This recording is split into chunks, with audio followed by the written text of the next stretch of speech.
Okay, so when we last left off, you guys were still trying to make your way back to the mountain to see if those people were still alive.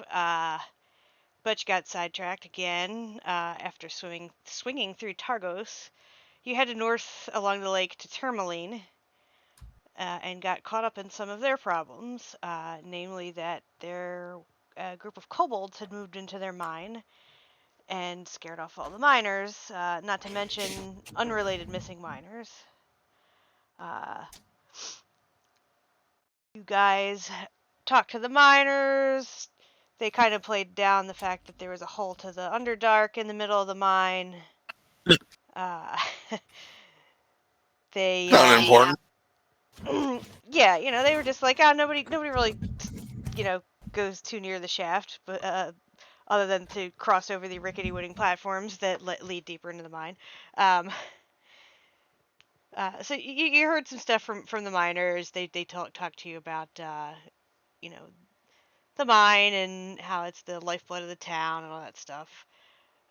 You decided to stay overnight at the inn, and the innkeeper's daughter was singing some kind of song, and she told you a little story about a woman who came from the town to the north and stayed at the inn, but some weird wind that seemed to be hunting her sort of chased her out, and she disappeared out into the ice. Uh, you woke up in the morning and decided to go into the mine. Didn't find a whole lot other than a couple kobolds and a weird floaty beak thing. You murdered some of them, left a few alive. You weren't really sure about the leader of the kobolds. His story was a little sketchy, but you just couldn't put a finger on it. But after you promised to help them out by getting them jobs in the mine, they seemed to relax and go along for the ride. They even helped you mine out some geodes, which helped make the party a little bit richer. Um, Afterwards, you took them back up to the surface, talked to the town speaker, got him a job, and I think that's where we left off. All right. Did I miss anything? Because I wrote that up like 3 hours ago. So, I know. before we'd like, Sorry. before we leave town, Helen, I would like to ask if there's a blacksmith in town. Let me look. Are you guys on the Tourmaline map, or yeah, you are. Okay, let me look.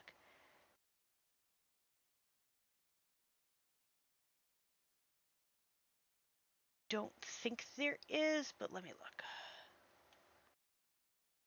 Tourmaline. So Tourmaline has a tavern and an inn. There is no smith here.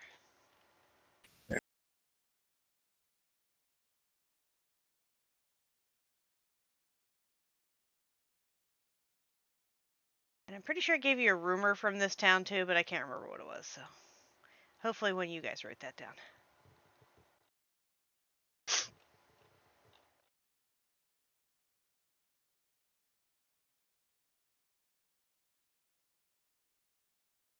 Oh, something about an evil wizard being caught in East Haven.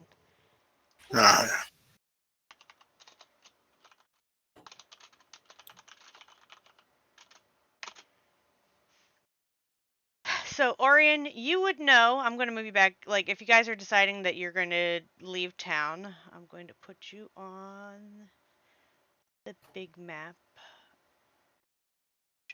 Where'd it go? Just looking at it. There.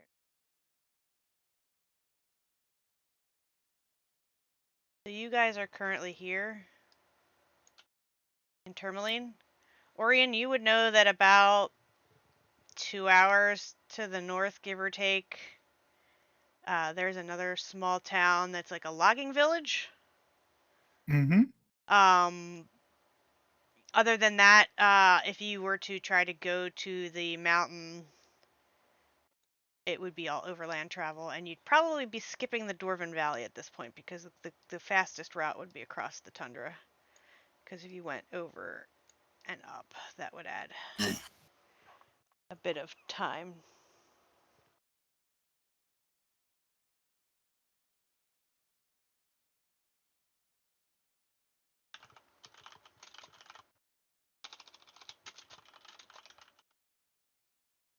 Do we know about how much time that would take from Tourmaline to the mountain? It would probably take you about all day to get there. Okay. And you guys woke up in the morning and went to the mine, basically. So I it's, 10, 11 o'clock.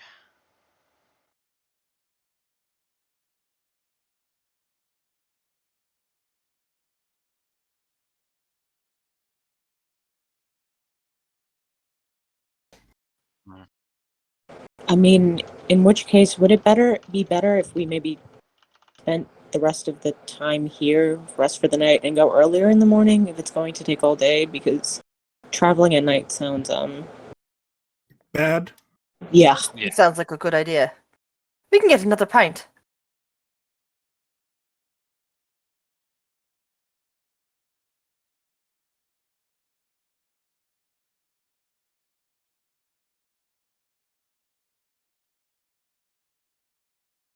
It really doesn't matter to me. We can go now or morning.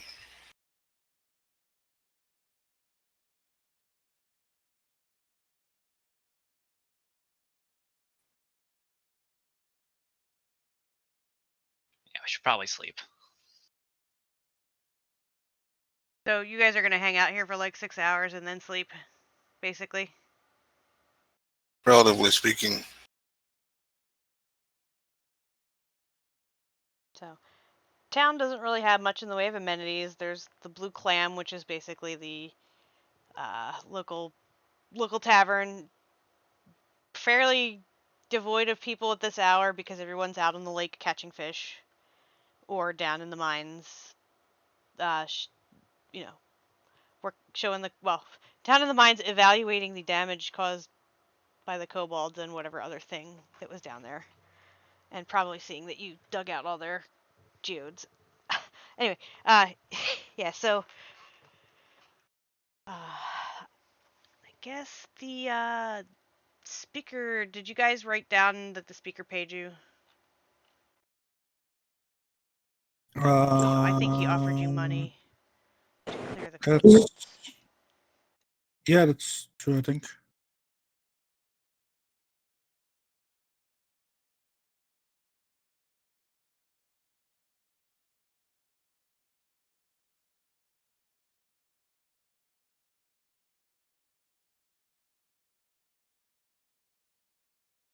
Offers you guys. I think it was like 25 gold. It really wasn't that much. Yeah, it wasn't a lot. But you made it up with Stealing all their geodes. yeah.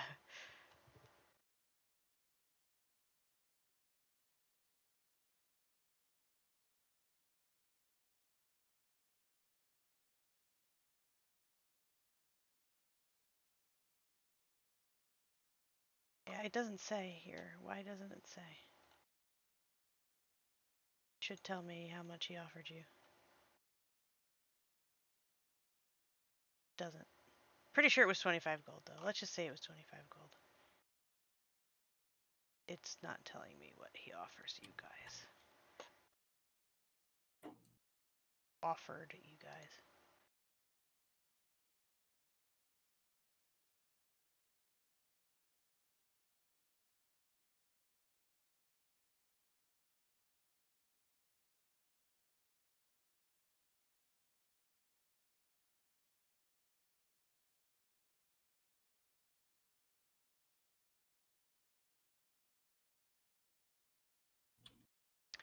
Okay. Anyway, so you guys are just gonna hang out here. I mean, nothing really exciting would happen.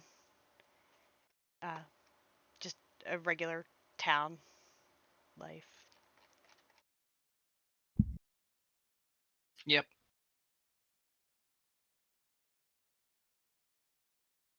Oh, you get 50 gold for their services. So he pays you. He would. He's going. Well, actually, it's good that you're going to stay here because he would offer to pay you the next day because he needs to assess the condition of the mine before he determines whether you guys are worth paying. So Makes sense. um, Yeah, I mean, nothing would really happen. You guys would just relax, get the stink eye from the locals to some degree. Although you notice that towns are starting to warm up to you guys now that your word is getting around that there's a weird group of people, uh, basically helping out around the area. A little bit of infighting between the towns, rivalry wise, as to who you guys belong to at this point. Um, but nothing too exciting. You'd get paid by the speaker in the morning. He'd say something along the lines of looks like somebody helped themselves to some of our geodes, but everything else looks fine. So he'd hand you your money and say that the kobolds seem to be happy down there, and hopefully that things will work out. Otherwise, he's going to have to make you guys come back and take care of them again. No payment this time. But anyway, Fair enough. so are you guys going to make the overland trek to Kelvin's Kern? You're probably going to get there. I mean, you're leaving fairly early in the morning, I would imagine. Yeah, early start. Get there around before. Well, I mean, it's always night here. It's not like there's a difference. Roll stuff.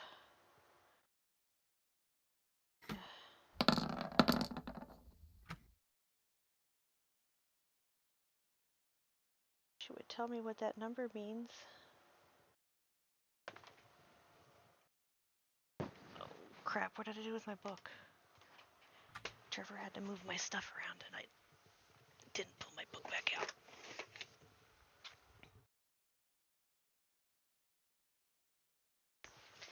Because the table that I need is not built. I should build it, now that I know how to make tables and macros. Alright, so let's see.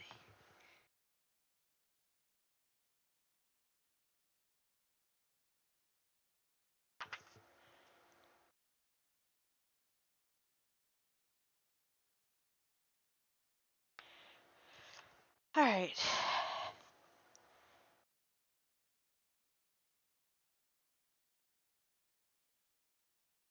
So as you guys are traveling across the ice, around noon, give or take, you encounter a group of dwarves that are sort of trudging their way across the ice. It sort of looks like they're heading towards where you think the Dwarven Valley would be.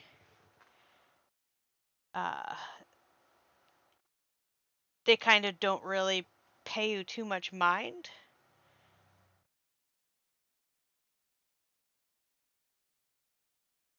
Let's see, how many dwarves is it? That it matters, unless you're gonna murder some dwarves, right?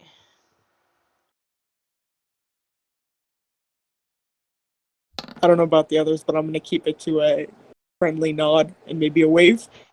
Yeah. So there's like a group of 7 dwarves. They're wrapped tightly in furs. They're just kind of trudging along, making their way back to the valley from wherever they were. Possibly they were also in Tourmaline, and because of their short little legs, like you kind of caught up with them. But Yeah, No more miners. I'll greet them and wave as I walk as well. yeah, they sort of give you like a little wave and a nod, and just keep kind of going. They don't seem terribly interested in you guys. They just seem like intent on getting back to where they came from. I'm assuming that they don't even probably don't even notice Gizmo, because he's really you said he's fairly covered from like head to toe, right? Like, so And he's sitting on Scath's shoulders. that doesn't So, make him or shoulder. invisible. True, but the Minotaur is probably more noticeable than the Goblin. Well, you don't know that, so True, true. yeah, that would be your main encounter for the time.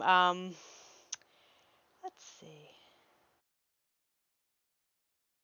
Shortly after you pass them, the wind starts kicking up, though, and you run into some blizzard-like conditions, which I actually have to read again because I haven't had to give you guys a blizzard because you've been rolling so well, or the dice have been nice to you blizzard-wise. When it comes to blizzards,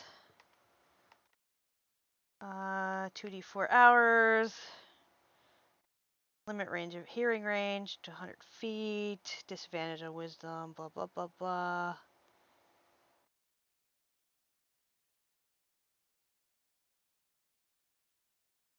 Really doesn't, other than veering off of course. Guys, well, I guess give me if any of you have survival, give me some survival rolls to make sure that you don't. Survival. Someone, if Quentin, if you can check my sheet. Yeah. Let me double check if I actually have access to it. Tuskar, right? Yep. So this blizzard is gonna pound you for the rest of your trip to the mountain, basically. Oh, goody. So whoever's proficient in survival, kind of thing, or just like Tuskar has a +2, so in case you want me to So roll. I mean, you can try if you're not proficient, but Mhm. Estelle, you do okay. You're able to keep the group together. You've got a fairly good sense of direction, I guess, from hanging out with the nomads that live here for so long. They taught you some tricks for keeping your head in a blizzard and keeping your sense of direction, even though you can't see. So at some point you get to the point of you get to the foot of the mountain. It's still pretty bad, but it seems like it's starting to die down. If you guys want to continue up the mountain, you may, or you can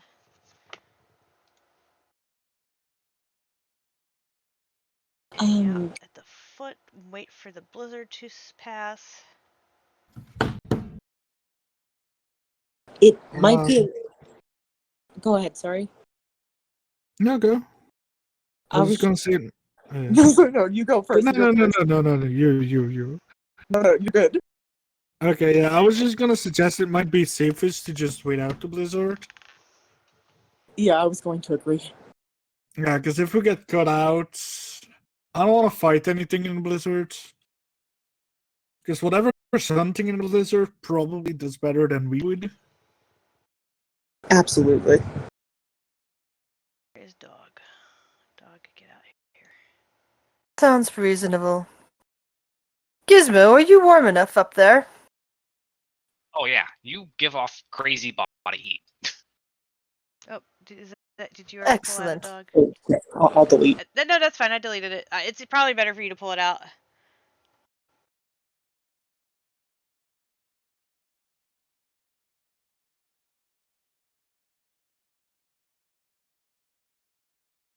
You guys are just gonna chill for it's about another hour before the snow finally dies down. Everything is coated in a nice fresh sheet of fluffy kind of snow. You know how? Well, I don't know if you know how because some of you might be from places where it doesn't snow. Yeah, I'm from a places. But like snow kind of just starts brush off out your nice car and with a hand. fluffy and then slowly compacts down over time, and as layers get added, it's sort of like it's hard underneath and fluffy on the top. That's what you're basically seeing right now. It's the fluffy stuff is a little harder to maneuver in, but it's not not too bad. Your guys are all. The only short one is riding on a on a mount, sort of. on a minotaur. So And the Minotaur is going to be trying to make a snowball. Helena's watching Huskar going, so that's what you do with that weird white stuff. Never seen it before. It doesn't fall in the Shadowfell.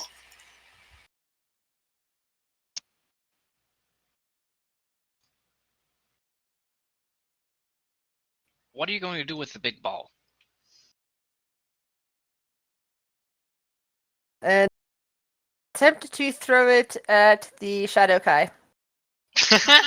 Okay. I mean that's a dex attack, I guess. Please roll for me, Quentin.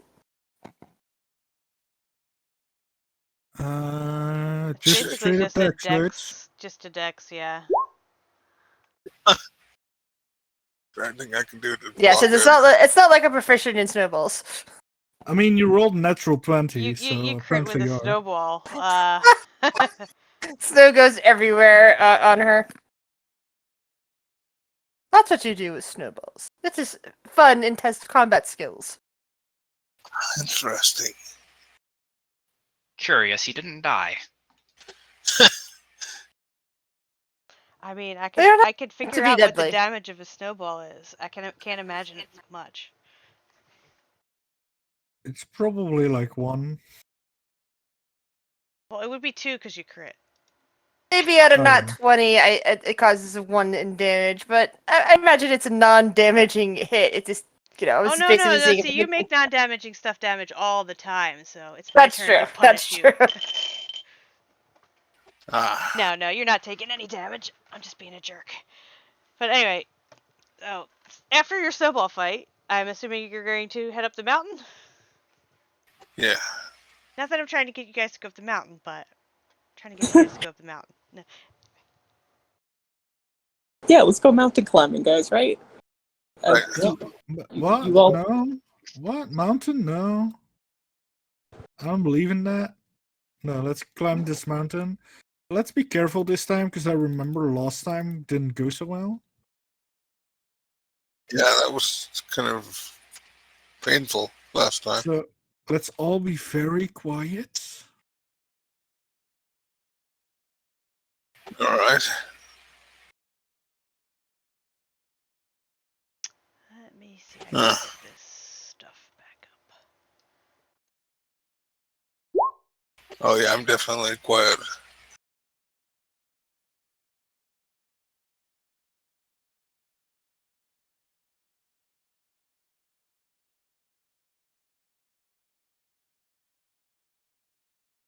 Alright, so you guys basically just start working your way up the mountain.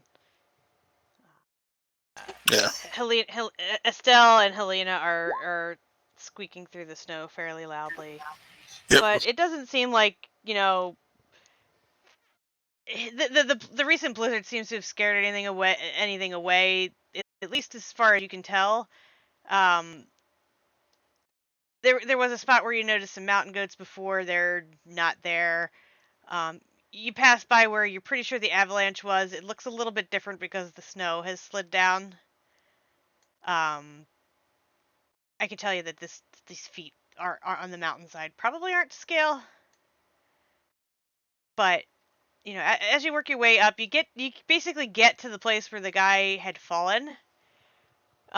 Since that's where you remembered getting to, and he told you he had fallen from higher up on the mountain, after trying to distract a yeti from attacking the group that he had brought up.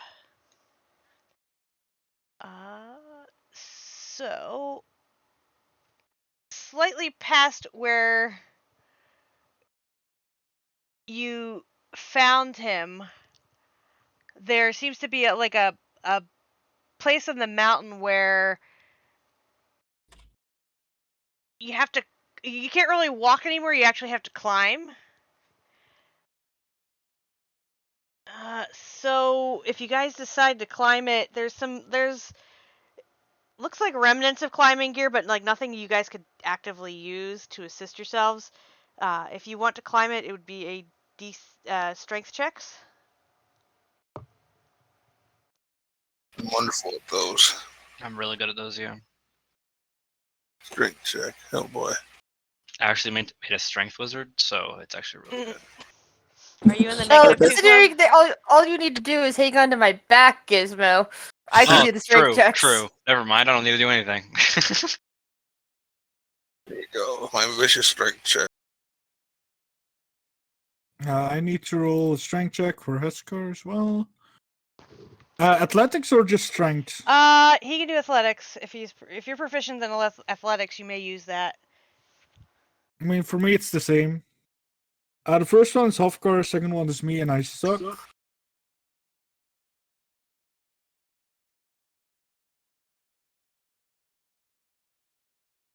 Just waiting. Well, Gizmo doesn't need to roll. I just need a still, I guess. Sorry, 1 second. And I don't know how Dog is getting up there. You might have to make a little harness Oh, rope and like hoist him up. sorry, roll 20's being a dick. That's okay. Roll 20 is always a dick. So you're saying our dog is not a mountain goat? No, he is Wait. not. He's made for running long distances across flat plains, not for climbing up a mountain. Can it be athletics? Yes. Or does it have to be? Okay, cool. Okay. So, among all of you, even though Orion seems to have a hard time, Huskath and Estelle are able to help hoist him up along the way when he slips a little. Let's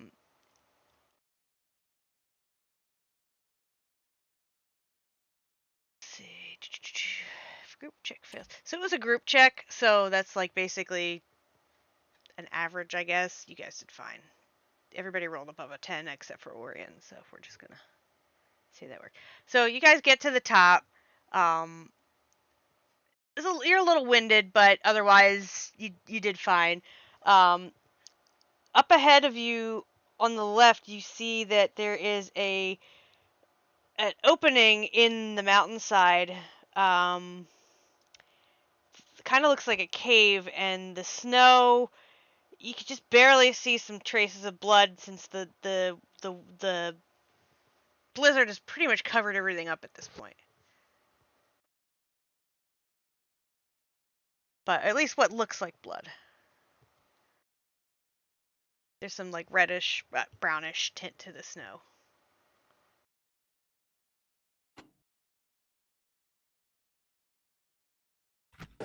I guess we should start there, right, guys? So you, Yeah. for Most reference, you likely. guys are probably about here on the mountain.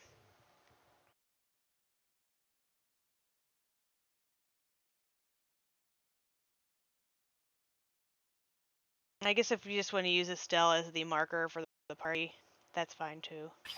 Yeah. Since it's not really a battle map, you'll get there eventually, maybe.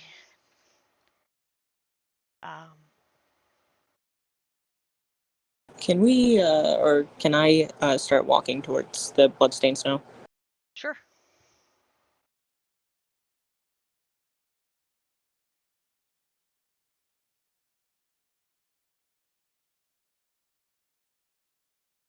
I guess if you want to give me another survival check as you approach it, to see if you can see what happened here.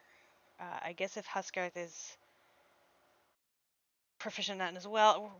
Were you the survival one, or is it Huskarth? Either way, whoever has survival can Huskarf, let's go. and investigation, I guess. He doesn't have good investigation. Do I have good investigation? Nope. So Huskar's gonna roll it.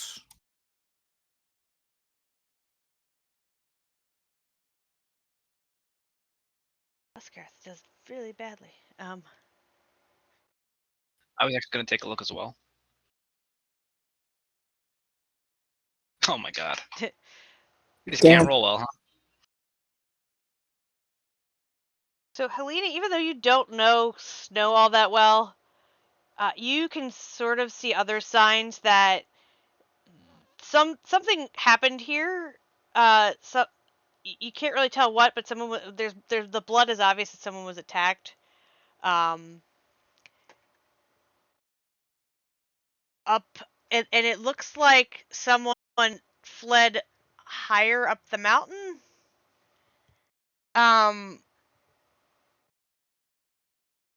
But and possibly someone went into the cave as well.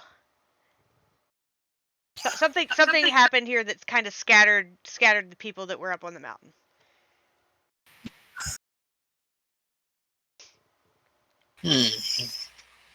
Looks like this is where they met the Yeti, perhaps.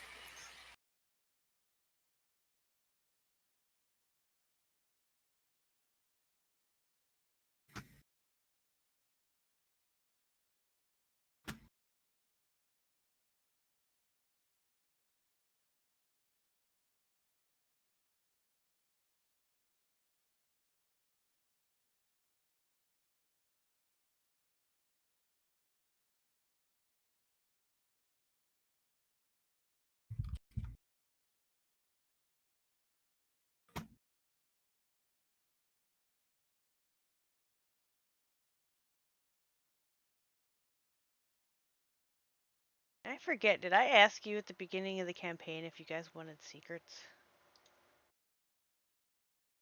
I don't think so. Kind of late at this point, but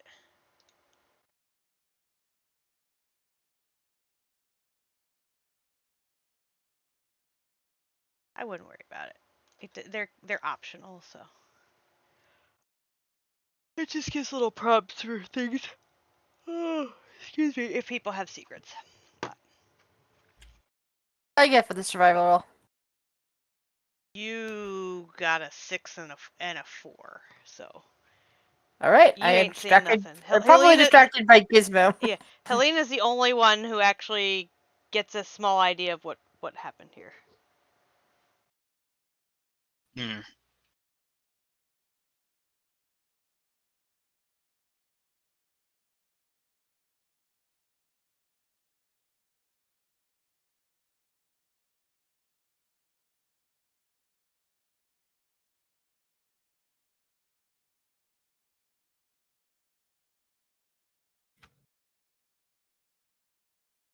So what are you guys gonna do?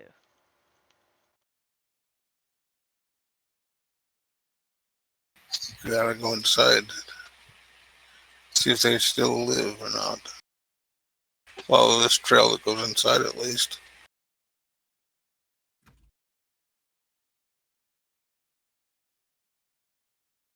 Is that an agreement? Everybody wants to go in the cave? Let's go in the Yep. cave. Let's go in the cave. Sounds good. Sounds- Look at that, you're in the cave. Can you guys move yourselves, or are you in like some weird limbo? Cause you're grayed out. Okay, you guys are. I can move. I think it's because there's the title of the map is like your guys are. It's on the GM layer, and you guys Oh are yeah, like under it, so it I know what you're makes talking you look about. weird. I've had this problem before. It's weird. Yeah. So the squares are 5 feet for reference. Okay. Let me. I'll climb off of Huskar at this point. Huskath, I mean.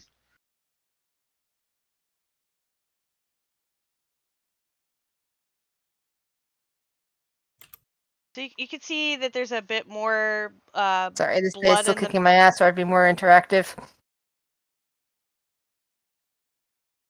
Do you want me to cancel the session since you can't like actually play, or?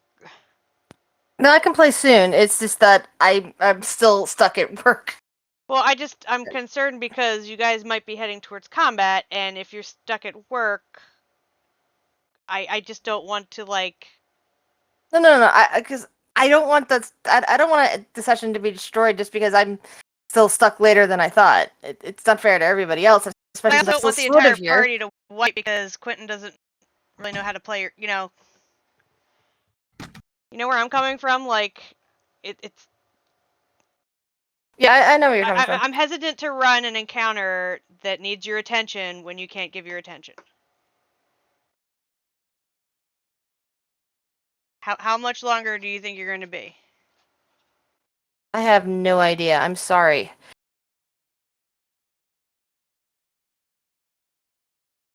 What do you guys think? What's up? It's up to you guys, isn't it? I think we can do it, but All right. Yeah, I see. All right. So as I was saying, there's a bit of blood on the inside.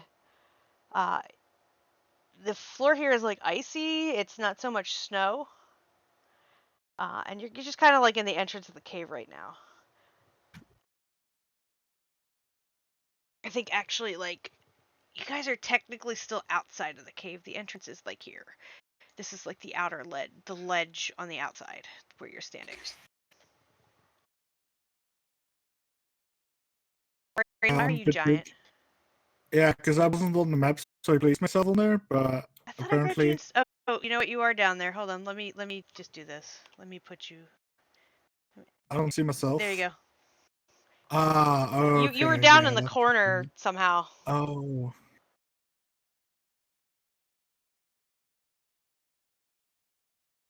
Can I try and direct Dog to maybe go a little bit ahead of us? I don't know if he'll listen to me. Yeah, you can try. You can. Do you have animal handling? You want to roll an animal handling check just to see if you can get him to. Yeah, sure.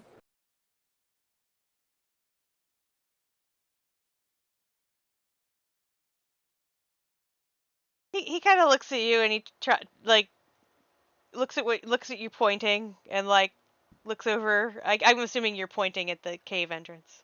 Yeah. And he would move towards the cave entrance. All right, good dog.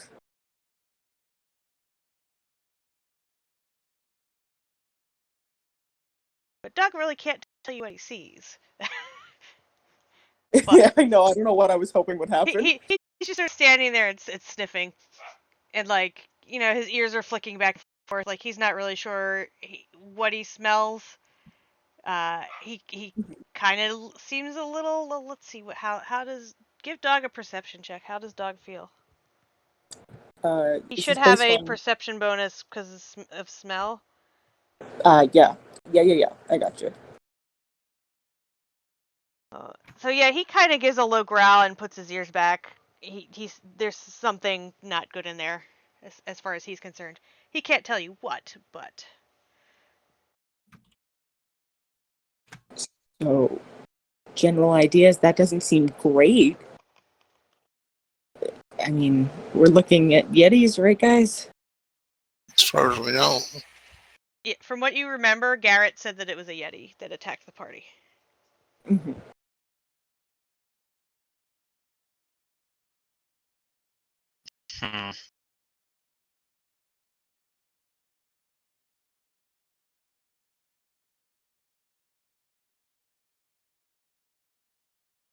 Okay, we definitely had a risk, so I should probably be able to. Yeah. Okay, I'm going to cast Mage Armor on myself,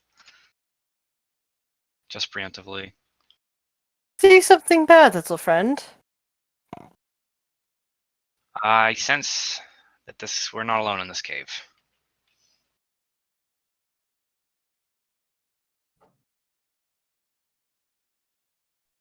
Do we think we can maybe try and be quiet in here? If we do run into it, maybe we can get the drop on it.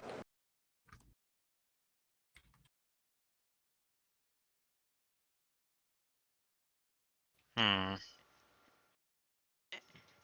So Helena, since you're up front, what you can see is that it looks like there's basically a chasm running across with like basically what look like bridges of ice, of hardened ice that cross it. Um,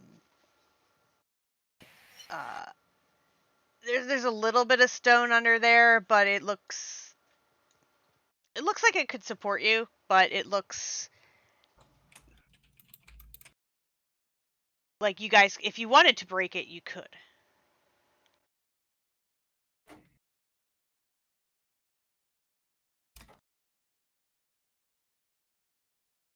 Do we want to break it though? Probably not. Depends if Yeti's coming at us. It's the only way to stop it. I'll break it. Yeah. I agree. If we can make them fall, that'd be great.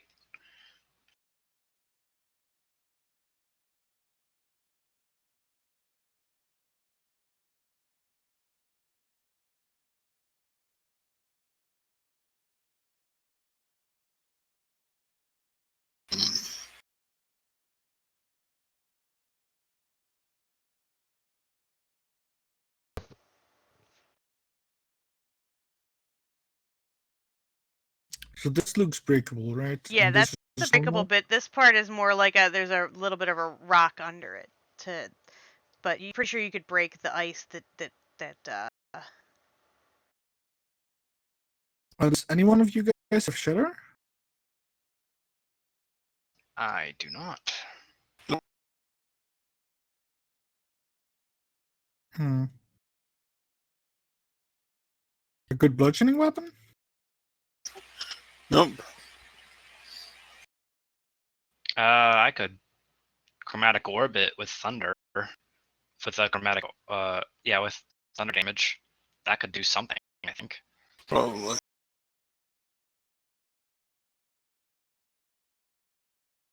Cautiously step on the ice to see how badly it is. It's solid enough that you can. It's about a foot thick. It could easily bear all of your weight.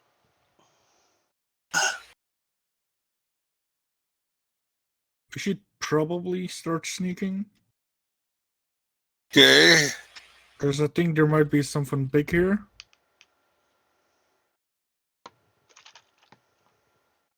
Yep, I'm definitely sneaking.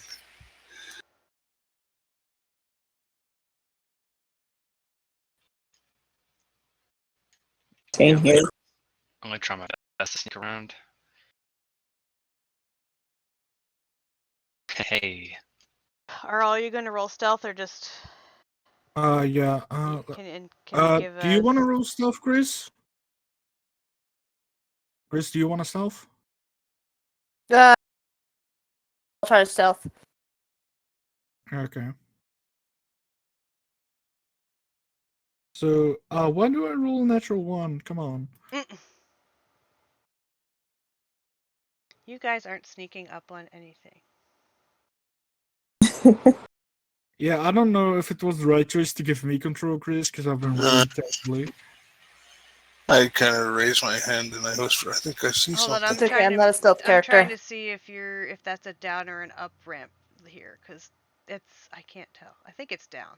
I think you're on a ledge above, but let me make sure.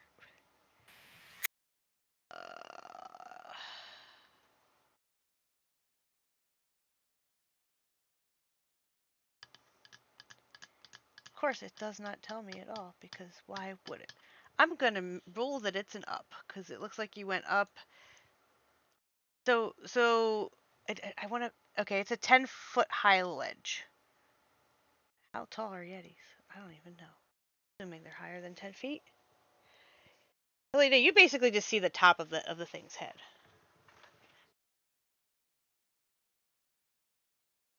I see its head, huh? Just the top of it, like the horn sticking up.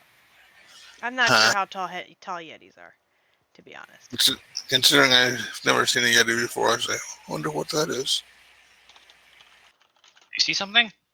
Yes. Okay, actually, so it says they're only 7 feet tall, so you might not even see the top of its head. If this ledge is 10 foot down,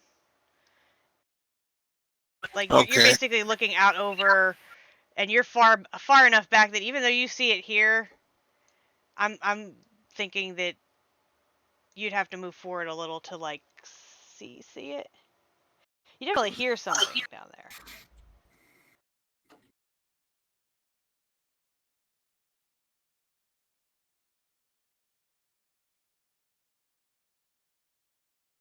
And you're probably close enough that you can see like something. Yeah, but I have no idea what it is. What is that? I mean, you could roll in nature to see if you read about it in a book or something. Let's see. Technically, the only thing I'd have is Jack of all trades in that.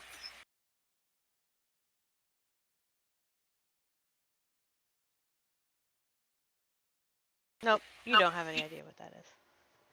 Yeah. It's big, it's white, it's furry, it has horns.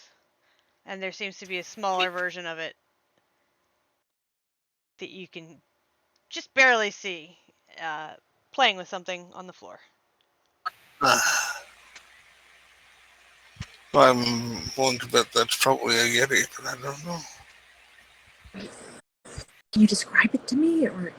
All right, I'm gonna see if I can get a peek. Doesn't seem to be aware that I'm here yet.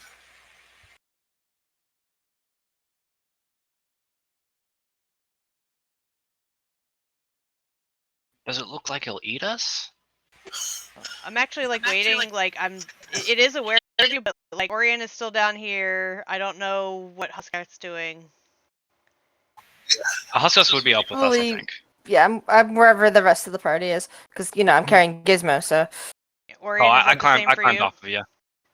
Yeah, I'll Oh, be you climbed off me. Okay, well, I'm still with you guys anyway. I'll be around here probably. So once you guys basically get to around here, the Yeti below, since Helena and Gizmo rolled and Orion all rolled, so you're basically like thunderously tromping up this ice ladder. Yeah. The Yeti is looking up at the ledge. Once you come into view, it moves over this towards the small one that's on the floor and just takes up a defensive stance and growls at you. Huh.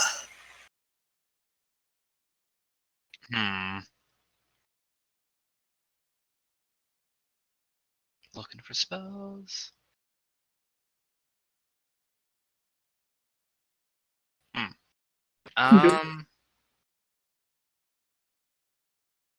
Do we see who this is over there, or is that something it's too far away? As far as you can tell, the little Yeti is playing with a ball of rags and like furs. Damn.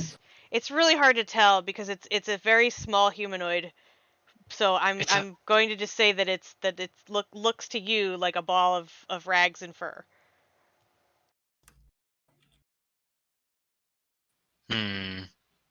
Don't really know what we do now.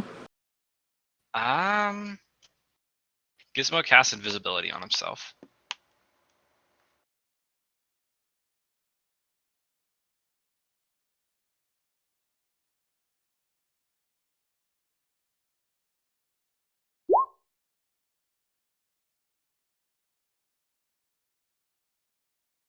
Okay, so you're invisible for 10 minutes? 1 An hour. hour. Huh.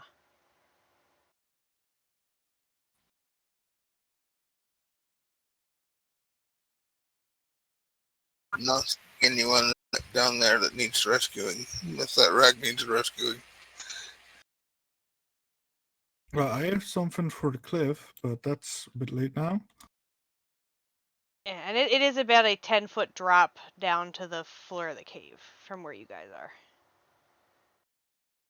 Yeah.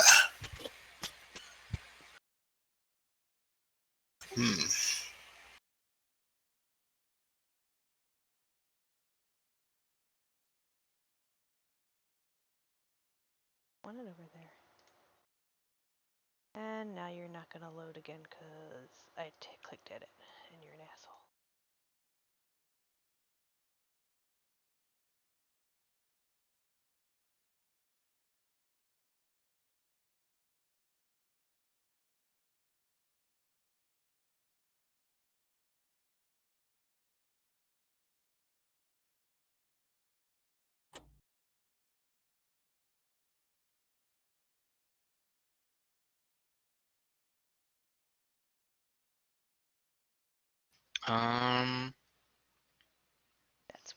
Plus, are they too old? So they're 10 Uh, feet down and to scale with the arrow tool. So 30 feet ish, at least from Helena. From you, it's like more like 40. And you got While like they're 10 sh- people in front of you. should while we they're do kind of something? yeah, while they're in this kind of face off, I'm going to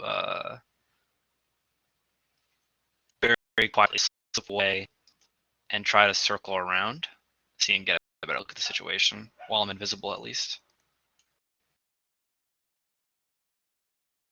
Yeah. Do I have to reroll stealth now that I'm invisible and stuff? And No, I've come you're good. So Gizmo, as you pass through this area with the bones, let me tell you what you see there, because that's you basically see the body of a what looks to have been a Goliath, uh, basically sort of artfully, at least for a Yeti, arranged along the path.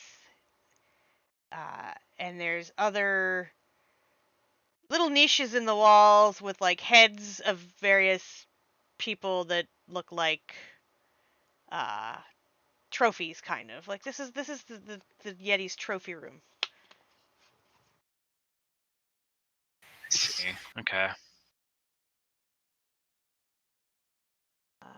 7 other niches in the walls hold the frozen heads of humanoids previously decapitated by the Yetis. There's at least 2 dwarfs in there. And a Goliath. Okay. In that case, I'm gonna try and get into view of my party as close as I can without alerting them to my presence, and then I can see them from where I am, right? Yeah. Let me just roll something really quick.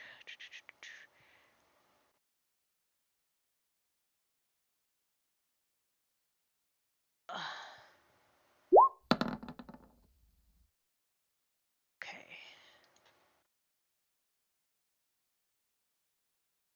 So Gizmo, the big Yeti sort of starts sniffing and looking in your direction, like she's picking up that there's something over your way. Although her primary, she's at least aware that something is over there, but she's still focusing mainly on the party.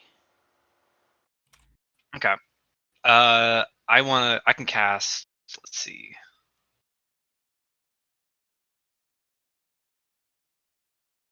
Oh wait, no. If I cast a spell, I will lose my invisibility.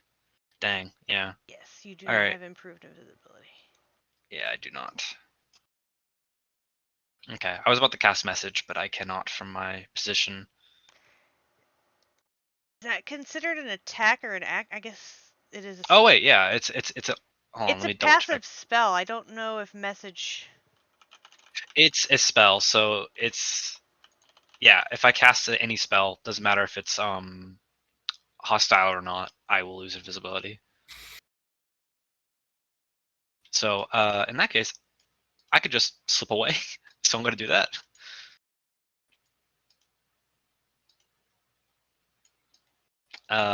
And then kind of like come up behind you guys and whisper So it basically what's basically going says on. the spell ends if the subject attacks any creature. For purpose of the spell, an attack includes any spell targeting a foe or whose area of effect.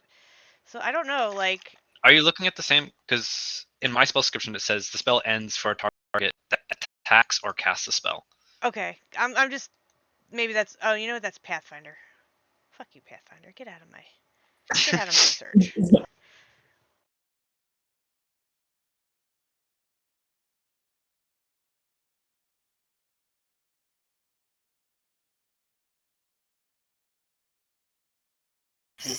So while you guys are maneuvering around, the little Yeti is going to climb up on the back of the big Yeti.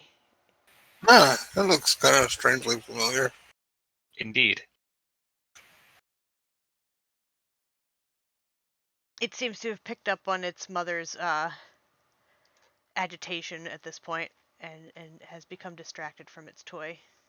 Ah, Maybe we should just leave. well, I mean, the person's dead. The person's dead. You think that thing over there's dead? Whatever it is? That's what I got from my close look, right? That he was basically dead. He was a corpse. You couldn't really tell.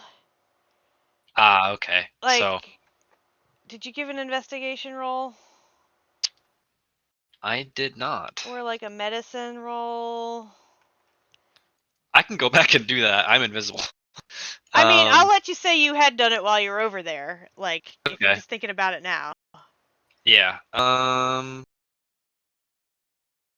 Let's see. I guess I will do investigation because my medicine is garbage. Mm-hmm.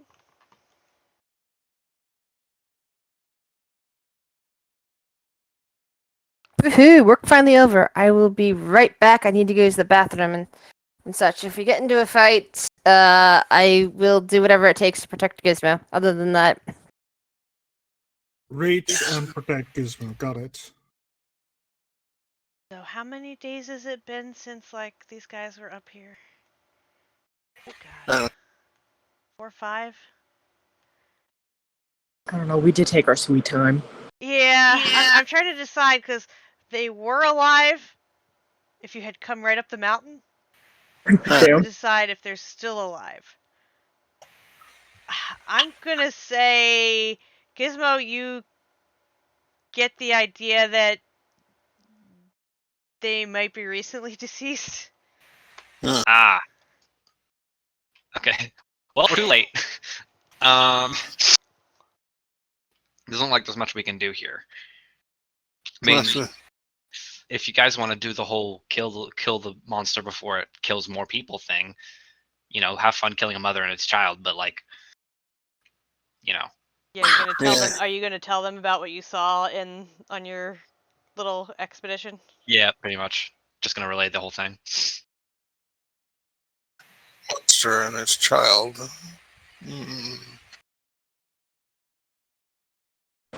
A mother and a child who have a trophy room of all the dead people. Yes.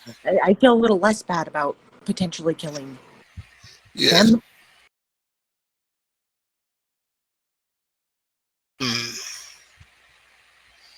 So are we attacking this thing? Not. Don't know. Should we maybe keep looking around and see if there's any survivors elsewhere? I mean, that person might be gone, but maybe there's someone else. There was kind of a trail going up further up the hill we could check out, I suppose. Yeah. Why don't we do that?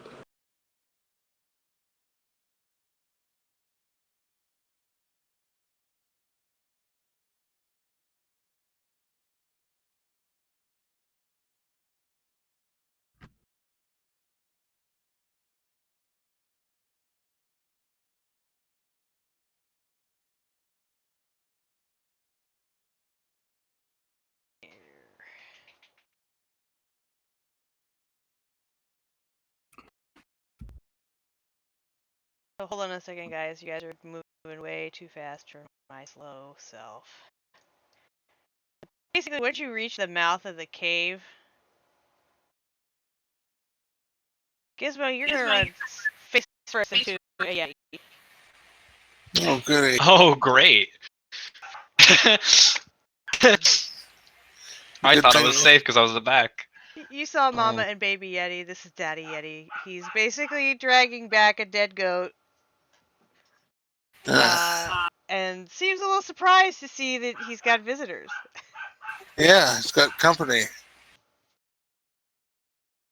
He's just basically drops the goat and tells you to roll initiative. Since roll initiative. Yeah. What does that mean? Oh shit. Good initiative. Thanks, Gizmo. Gizmo is invisible, so he's chill. Alright, Actually. sorry, Mr. Yeti did roll a 20, but it was on the I didn't have him targeted right, so we're gonna fix that. I'm gonna roll him again. I didn't have his token targeted because he was... We'll edit him to 20.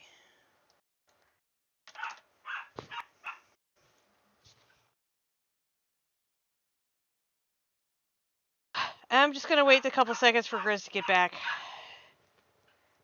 She shouldn't be too long, right?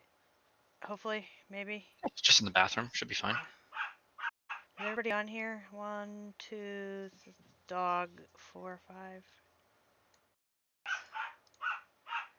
Oh, no, I didn't want to do that. I wanted to do the thing where I do that.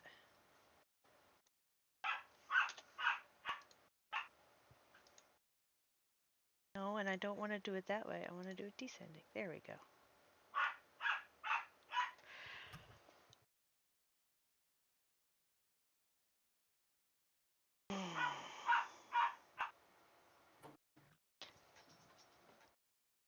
I mean, I guess if we want, Huskars were all pretty crappy. If you guys want to get started, Orin, if you have something you want to do, you just hear, I guess, Gizmo make a goblin expletive, and something roar. Let's try this. Take a nap. Okay, Does it have less than 30 hit points? Let's see, how many hit points do you have? He kind of like yawns and shrugs it off. Dang. Good try though. That would have been cool.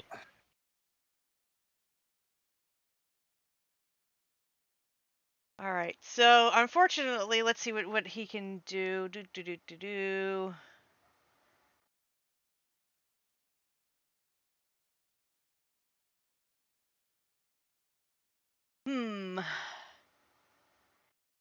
He's going to lumber forward.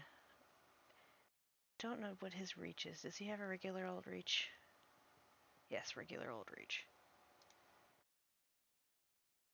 And he's gonna take some swipes at Gizmo, who's in the front. I'm invisible. Oh, that's right. Oh, he's going to step on you. Give me a dex roll. Oh shit! All right. To get out of this lumbering thing that's basically, yeah. Go ahead and like move like Out of the way. I guess. He just lumbers into the mouth of the cave. He's gonna, I guess, swat at the biggest one there, Huskarth. So he's gonna do 2 claw attacks. She's not raging yet, but he does not have advantage. He's normal. It's good that he doesn't have That's advantage. 12. I'm assuming that hits. Do you have her AC? Or actually, I can mouse over, I guess, and see what her AC is. She's got 14. 14. So she's gonna take 12.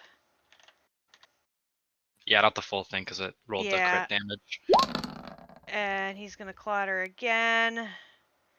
That also hits. It also hits 8, 13, right? Yeah.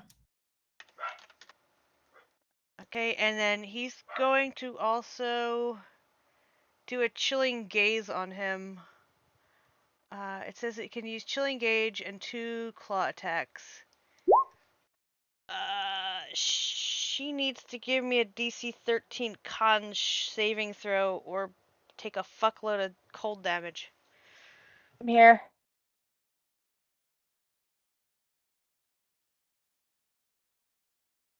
We ran into a Yeti I figured. on our way out from the other Yeti that we were trying to avoid fight Papa Yeti showed up. Yeah. Yeah, and it's really close to you. I'm sorry about that. That's okay. No. I am tank. I shall absorb. You need a DC 13 con save. All right, I'll roll that then. Con should be good though. Even if I die, I shall die protecting my friend Gizmo. I'll heal you. He almost got stepped on, so. Yeah, I almost got stuff because I'm invisible. Well, it was your choice to be invisible. Oh, that's right. We had it at night, so that means I've healed up since then. Unless did I get hit right now? You got hit. No, you got hit quite hard. Oh, that's what that 7 was. Oh. Yeah, you were at full health. You got hit. And did I rage? Or you did not have a turn yet. Okay, so Yeah. I forgot to reset my rage counter. That's the version I was looking at that. Okay, so you said con save? Yes. Alright.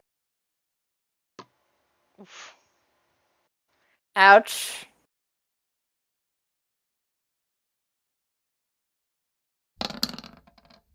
So that's your cold damage.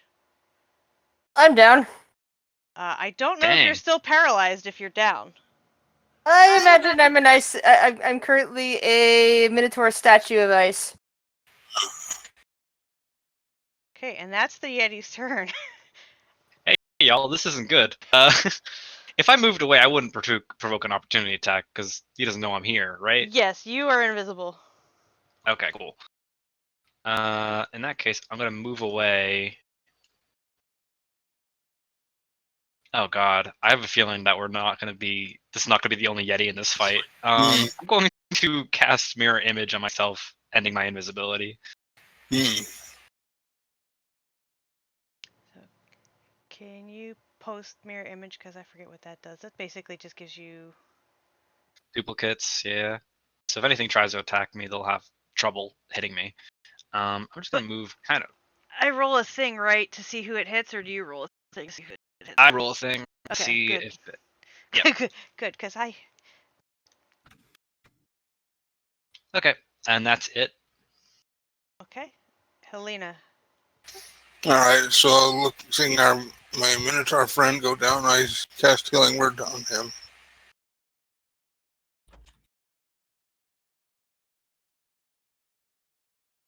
Through. Should go. And like I said, I'm not sure what happens if that cold downs you. Are you still paralyzed? How long is the paralyzation supposed to last for? 1 minute, unless you're immune to cold damage. You may repeat the saving throw at the end of each of your turns. I think I'm still paralyzed then. Yeah, Then because I think flavor is like you've been. Yeah, you're an icicle basically. Yeah, yeah. Oh, sorry, I just took your 7 away because I thought that was 7. So you're at 7, but you're still an icicle. Is that your turn, Helena? No, then as an action, I will use a defensive flourish, and I will actually technically give myself AC, kind of. That's Oh boy.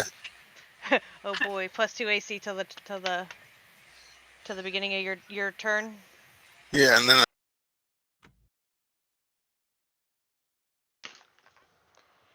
let's see.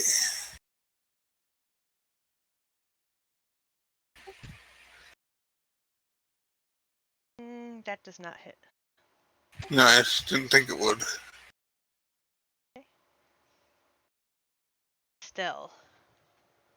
Yeah, I'm gonna start pushing through dog, 5, 10, 15, 20 through Helena, and then 25, 30. I move dog instead of me. 1 second.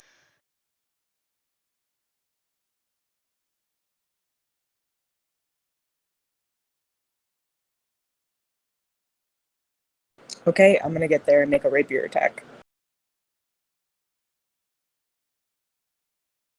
That does hit.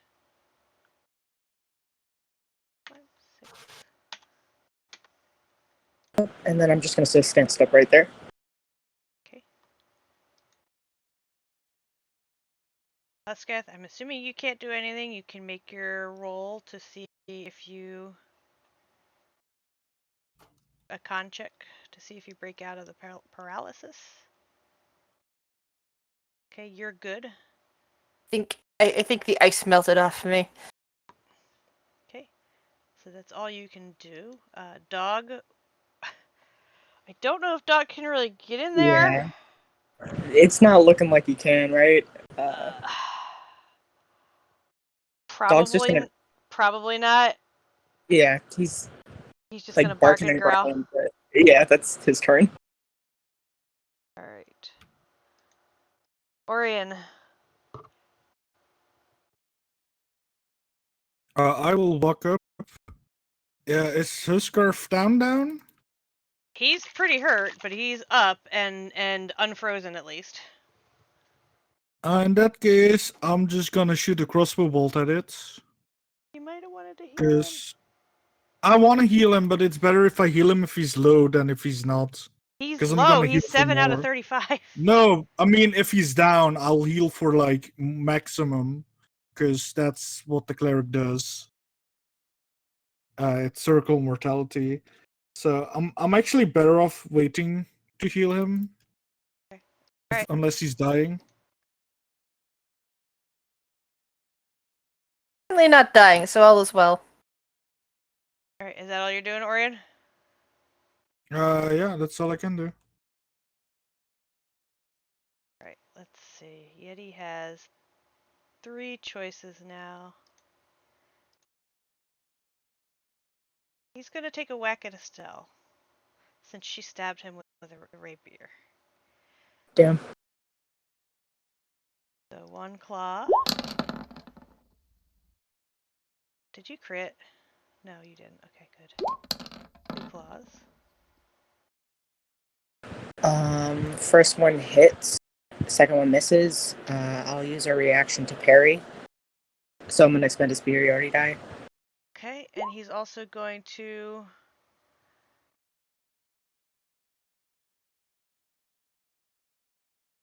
if the target saving throw is successful, the effect ends... Okay, so Huskath, you are now immune to the gaze, but he's gazing Estelle.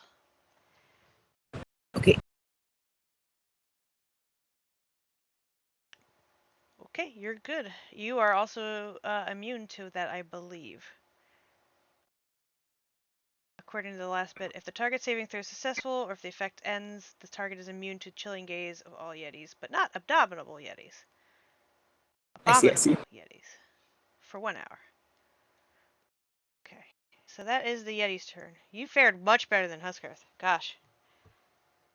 Lucky you. Gizmo. Alright, I'm going to shoot a chromatic orb at him. And I'm going to do... let's see. Yep, I'm going to do poison.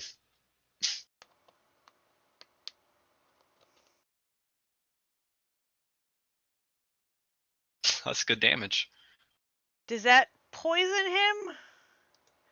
Nope, Or... it's just poison damage. Okay. So it's just a purple bubbling ball of poison that I shoot at him. Okay. Is that your turn? Yep.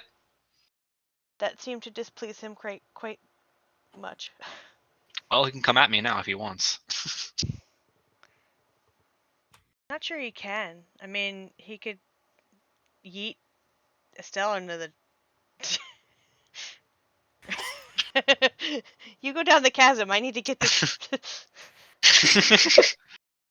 Estelle, you have to drown so I can walk. Damn. Elena. Alright, I'm going to use Blessing the Raven Queen to appear there. And I will use a defensive flourish again. Oh boy.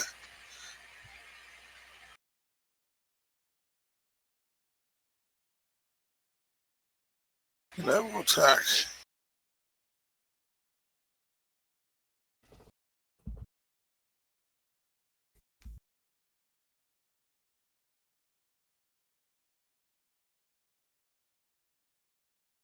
Okay, and that hits. It's end of turn. Alright, he's looking pretty rough.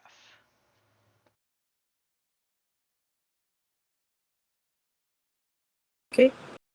Can I make a rapier attack? Oof. He sort of just swats the rapier away. He was expecting that, having gotten poked by it once before. Anything else? Nope, that's my turn. Okay, Huskath. You just unfroze. Yep, I'm unfrozen. I shall rage. And swing at the Yeti with my great axe.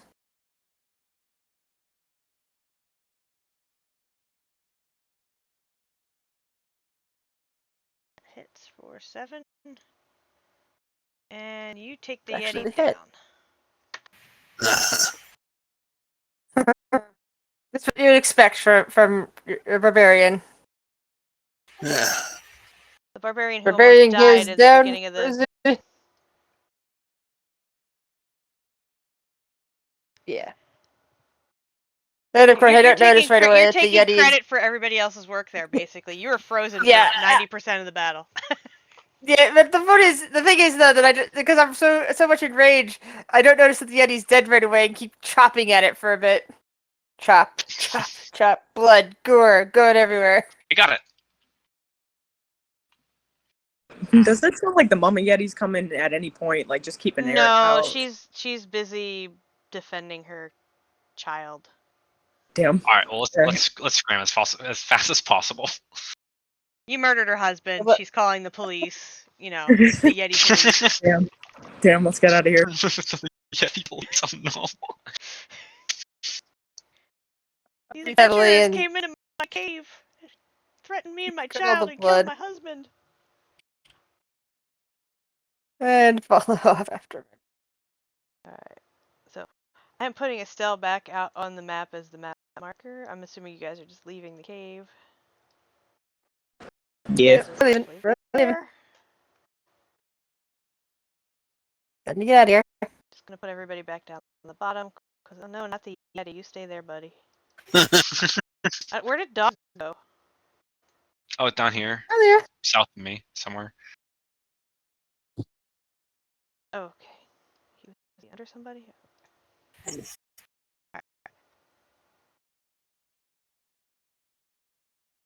So yeah, after killing the Yeti, you guys like kind of scramble back out of the cave. Huskarth looks like he got pretty beat up, but he took his rage out on the Yeti. I've now got not only my blood, but the Yeti blood dripping all over me.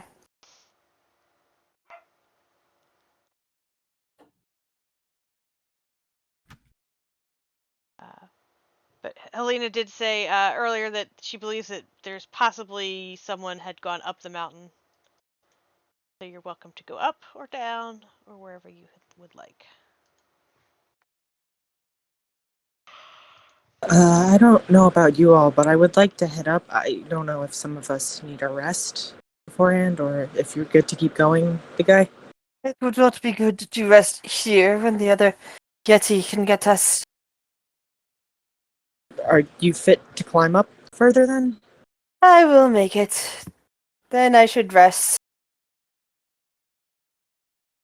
Is everyone else okay with that? Yeah, Yeah. I'm sure. Okay, up the mountain we go. 3 of the other gizmos disappear, and he now no longer has mirror image. Okay, so come here, you. As you continue up the mountain, you. Where the heck did I accidentally close my Chrome window? I closed it. As you continue up the mountain, you find you come to like the edge of basically the edge of a big crevasse that makes the proceeding any further impossible. But you do see that there is a collapsed tent near the edge, and a snowbank with a pair of blue leather boots sticking out of it. And it also looks like there's someone sitting in the snow with their knees pulled to their chest. Uh, with they have like a hood pulled over their head, and you can see a pair of horns sticking out from underneath.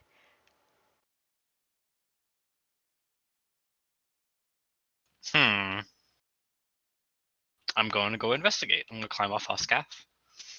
Yeah, I will go.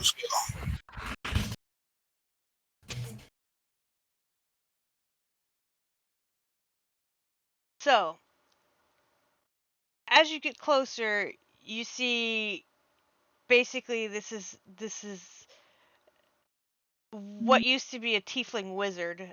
She is frozen solid and appears to be Oh, staring at the boots that are sticking out of the snow.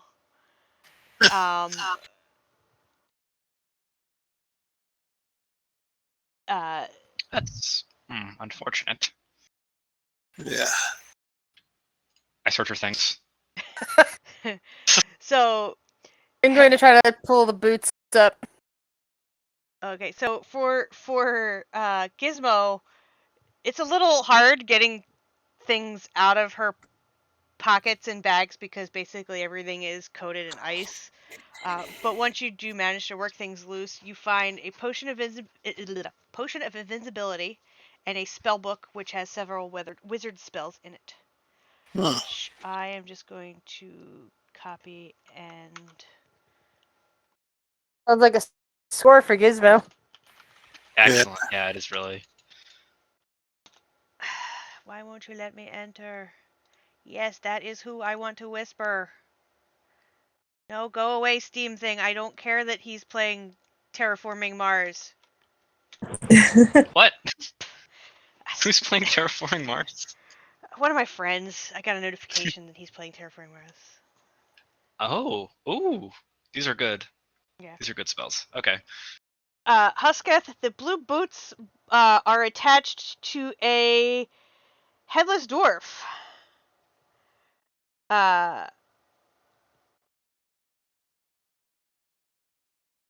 Who just has some really fancy blue boots. If you guys have ever read anything about the Himalayas, there's actually a body up on the mountain that has green boots that they use as a sort of navigational point. Yeah, I just was listening to a video today about it, all about Everest. And Although I the heard bodies there. they might have buried him at this point, but yeah, They might have actually buried him recently. That's yeah, good. but In some ways. he's kind of, they don't know, I don't think they ever knew who he was, but he's kind of was famous because they used him as a landmark. Yeah, because he was like dead in like the 60s or 70s there, something like I that. think maybe more in the 80s, but I can't Yeah, remember. and then there was this other dude that actually climbed into that cave and ended up dying there with him. Yeah. Many decades later. That was I forget 80s, 90s, early 2000s. I was just listening to that video today. Had it on. A good case. The dwarf a new trail marker here for us. Yeah, so the green boots has been there since '96. Other guy died later. Okay. He was believed to be an Indian man named Siwang Paljor. Yeah, but anyway, so that's your cheerful, real life fact of the day, that this was modeled after someone who actually died in Everest. Anyway, yeah, Huskar is a headless dwarf. If you rifle through his things, he doesn't have much. Empty wineskin, a chunk of cheese, and a pickaxe.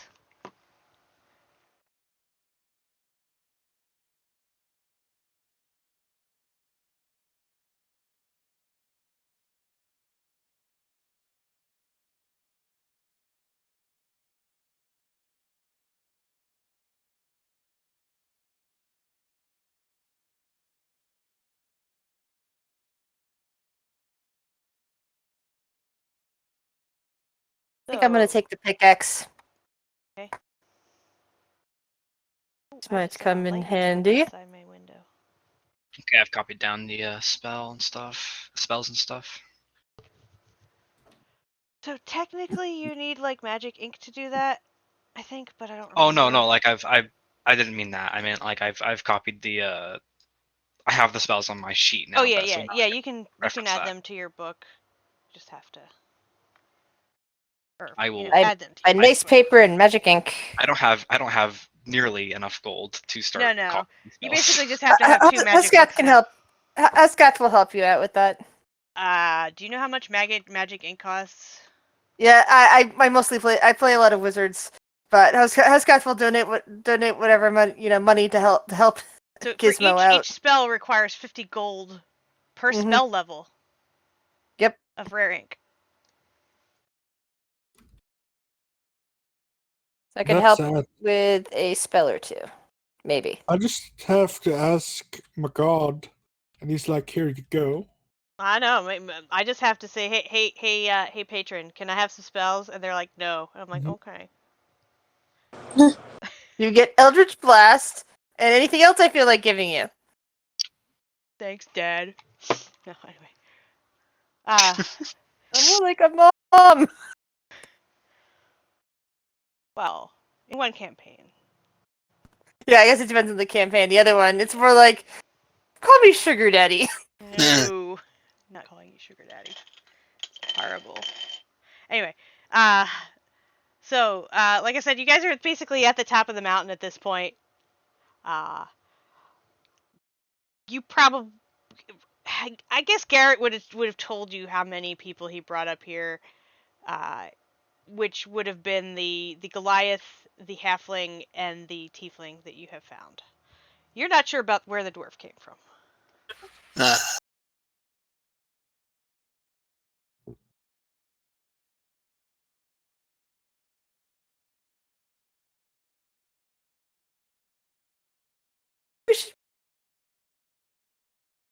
you think we should gather up the bodies?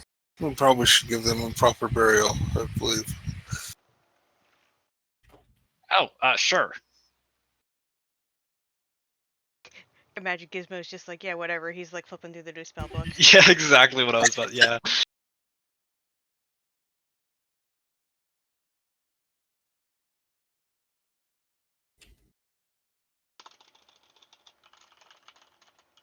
I mean, we can certainly try. Do we want to do that up here? Or do we want to try to bring them down?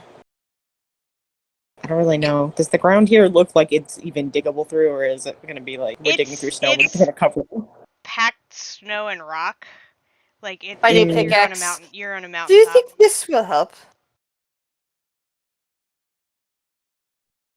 I don't think so. I think maybe if we can get them onto the ground and not the mountaintop.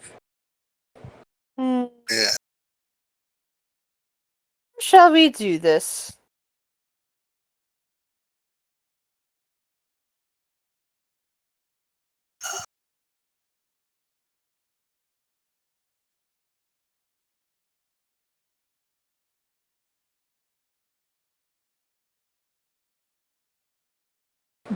This mountain's pretty tall, right? Yeah. It probably took a couple hours to get up here, and you started up here fairly late at night. I mean, that's what. So that's what they do in Everest. They just throw the bodies off the edge. Damn. Hmm. They push them into a crevice or something.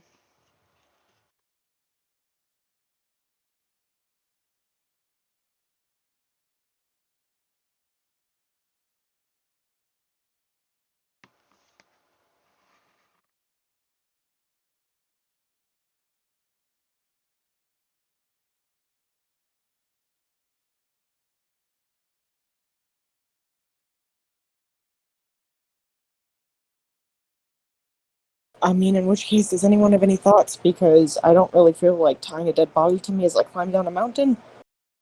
Yeah, and you remember you have that climb that you basically needed to. You're probably not going to be able to get a body down that unless you just huck it off and pick it up Damn. at the bottom.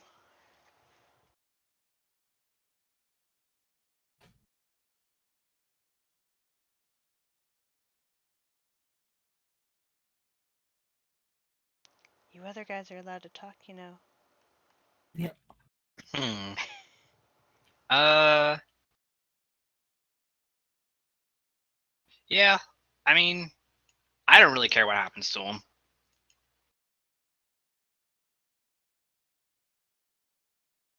I think in the end, what matters is we give them a proper burial. And that's what you religious types care about. Not religious, I'm a bard. I mean, Do we know what kind of burial they want? Kind of. I don't think we know anyone who can ask them neither. yeah, I don't think. Yeah. Yeah, Orion, can you speak with the dead? Would I know? um, I mean, I am you kind could of a. roll like a history if you know like the burial practices for the dwarves that live in this area. Do I get advantage because I'm a grave cleric? Sure, you know funerary Meh. rites. That's part of your business. Religion, right? Yeah, sure, roll a religion. Oh, I have advantage. I forgot to click the toggle. 16? Roll another one just to see. Okay, yeah. 16. 16. So, Orion, you know that dwarves like to be under rock. You've seen the ones that are underground get sealed into crypts, but you think like just a rock cairn, like a pile of rocks on top of the body, would be enough for the dwarf. Tiefling wise, you're really not sure, because they are a mixed bunch. Hmm. But it would probably be just as suited, just as suitable to especially in the environment you're in, to basically just pile rocks. Uh, where you guys All are, they're either religion. entombed in stone because the ground is always frozen and hard to dig in. You're either entombed in like a stone thing, or they pile rocks on you. That's basically local custom. Mm-hmm. Guys, And these you're are on a dwarves. mountain They with like lots to of be killed. rocks, so Yeah. bonus. We just need to stone them, you know? The heretics. Believing in the wrong god. There's a wrong god? Nah, just burying them will What do is this fine. wrong god thing? It's a joke. There are many gods, and all of them are theoretically speaking correct. That's unfortunately how gods work here. Up in the mountains? I mean, everywhere, technically speaking. Huskath is giving you an odd look.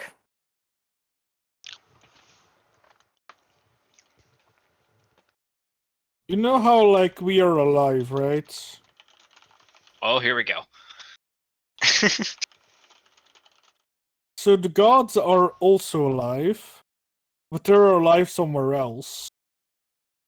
And depending on the god, because if I understand this correctly, the power of the god is correlated with how many people believe in them at any given moment.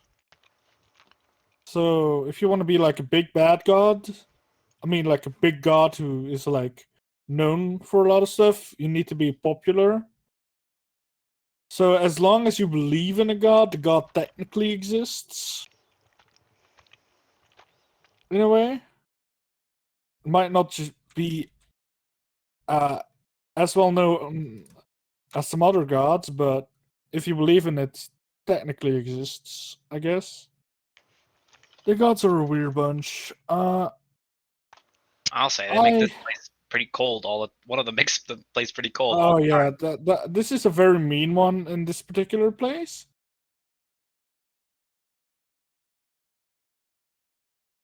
So yeah, but these guys just want to be buried in stone mostly, so it should be fine. You know, Okay. their souls already went to where they were supposed to go.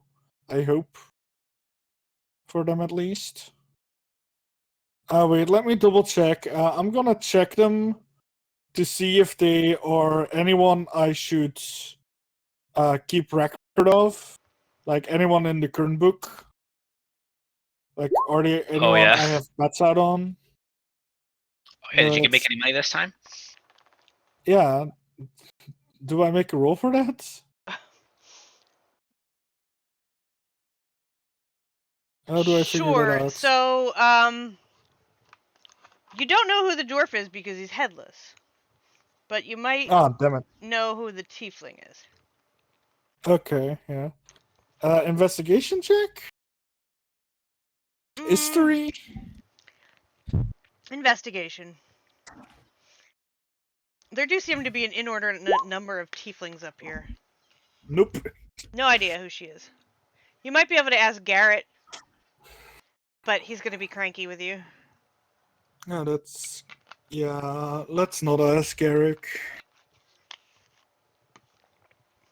No, let's just bury them. Let's check if they have any possessions we might need to give to loved ones. Gizmo already took care of that. Okay. Gizmo and Huskrath.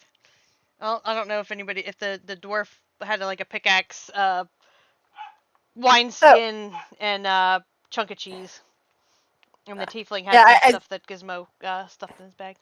I said I took the pickaxe because the pickaxe looks like Yeah. it come in handy.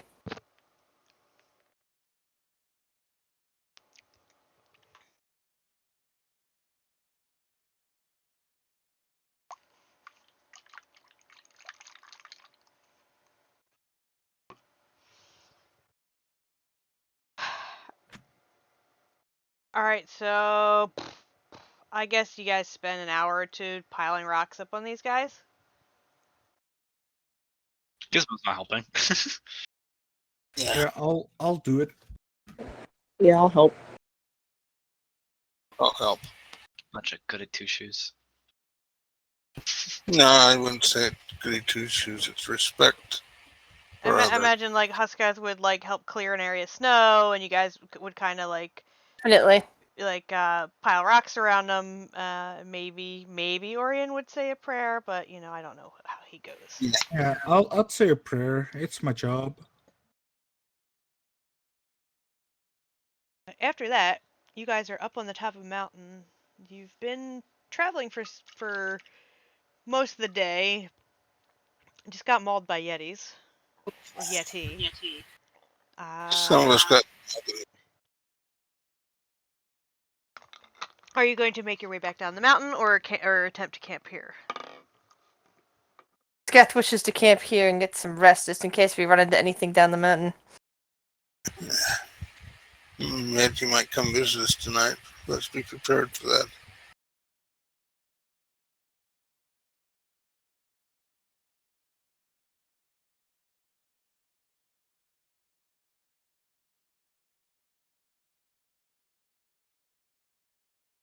Let's see.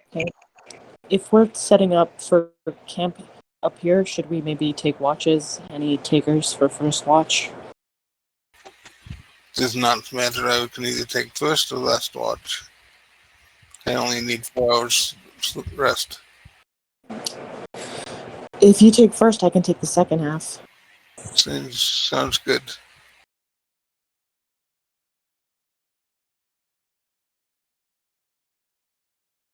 All right, folks who are on watch, if you want to give me your perception rolls for first and second, since you guys are just doing 4 and 4, correct? Yeah. Mhm. Terrible.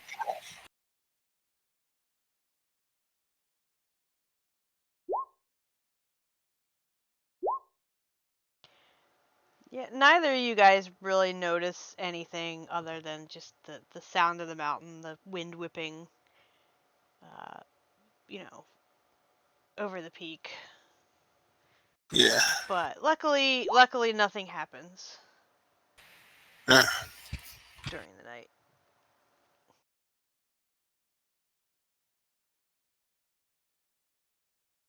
Let's see.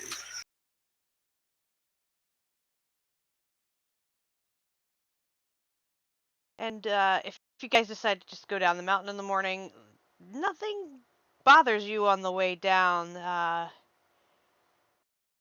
The Yeti cave is quiet as you go past. Like, you're not sure if they're still in there, if they moved on. I'm not gonna make you do the strength checks on the perilous climb unless you really want to. Because I figure you guys can, tie off and go down. It's a lot easier. But yeah, a couple hours, get back down the bottom. And you guys are back in the game as to deciding where you want to go next. Who's been taking notes, and do you remember where you need to go?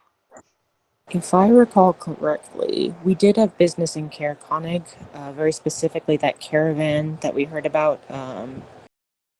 She claimed someone named Sefik was working for a company called Torg and murdering people. And then we also had that potential, what was it, like a keep or something, a castle that we were supposed to look in for that woman whose son had that black ice shard. Mm-hmm. That was either in Caer Konig or... Yeah, it was in one of the two towns that have Care in the name, because Care means castle, apparently. Oh, that makes sense. Cool. So, I would say Caer Konig. Which you could get to in about, well, we'll say you're at the bottom. 4 hours or so. Care Dunaval. I'm assuming you would go for this straight for the, for the closer one and not trek all the way to Dunaval. Yeah, it makes sense to me not having to backtrack. That's all up to you. Is that what you're choosing to do, so I can roll your stuff? That's my recommendation, but if the group has any other suggestions... No, that sounds great. I think, yeah. More, I'm just trying to think of more ways to make money, but it seems like the best bet. I mean, there might be jobs while we're there. True. Yeah, I think we should do this.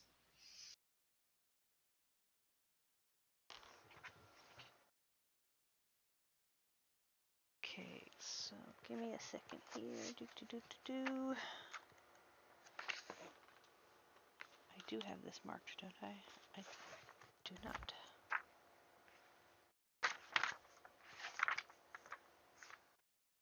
There we go. Okay, let's see.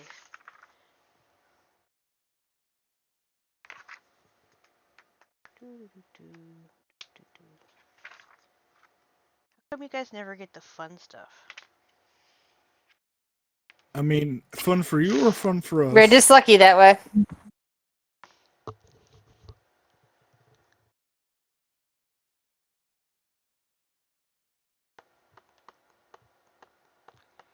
Alright, let's see. So.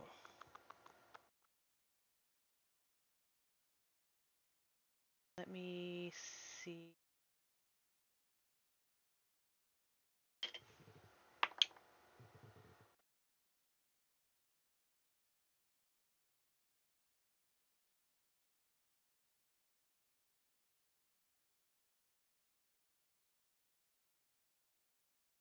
No, not 2d6, just one of them.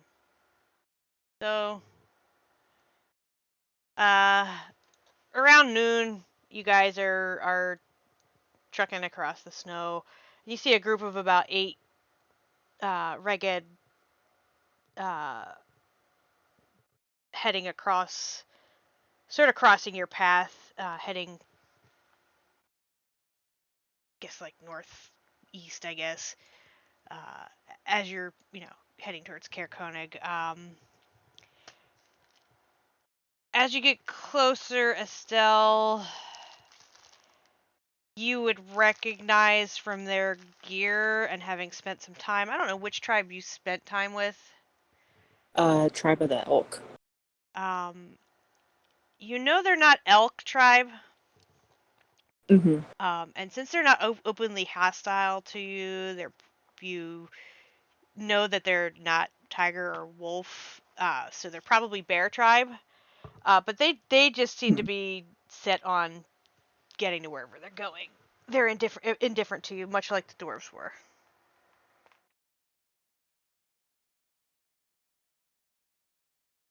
Yeah, I'm gonna follow through. Same thing as the dwarves. I'll give them a wave and a nod, but not say anything.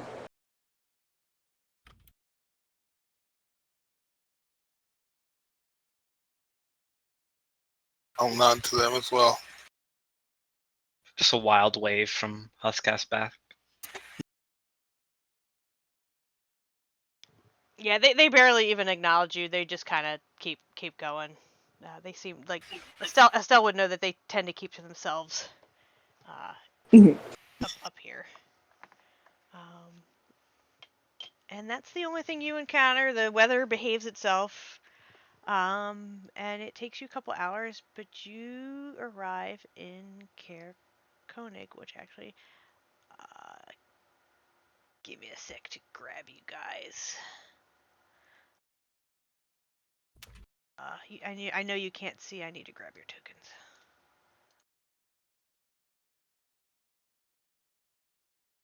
Maybe.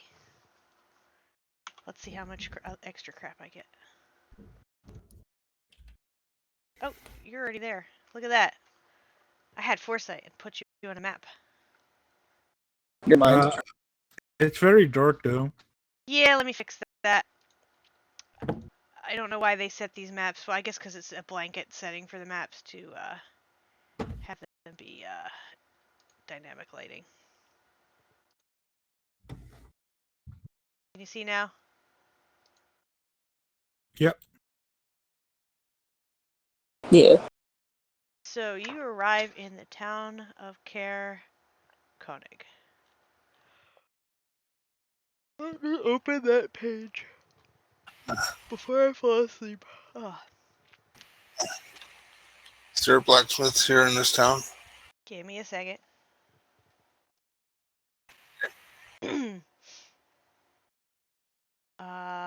Orion would know that there is a tavern, an adventuring outfitter, Mm-hmm. and an inn. Where do you guys want to go first?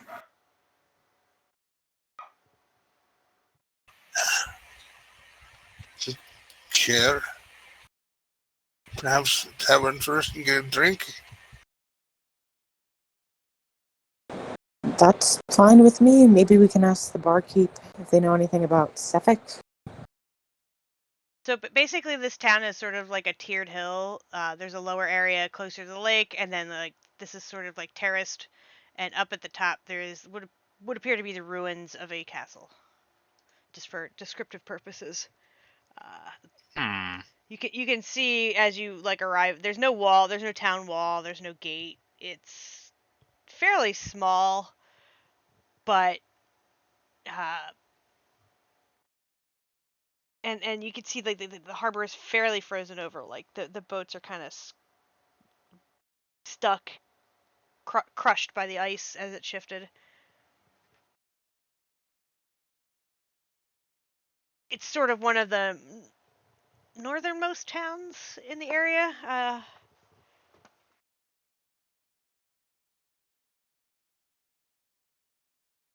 But yeah, if you guys want to head to the tavern, we're just going to do Theater of the Mind because I really don't have great tavern maps. So as you guys enter the tavern, that's definitely where you guys are going? Tavern. Woo. So as you guys enter the tavern, pretty much as soon as you step in the door, there is a half elf there handing you each a mug of beer. Thank you. Ooh. Thank you. How kind.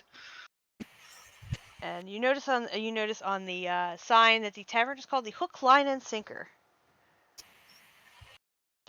And this is better than the usual ale that you have. Well, it's dwarven. It's not the watery stuff that humans tend to drink.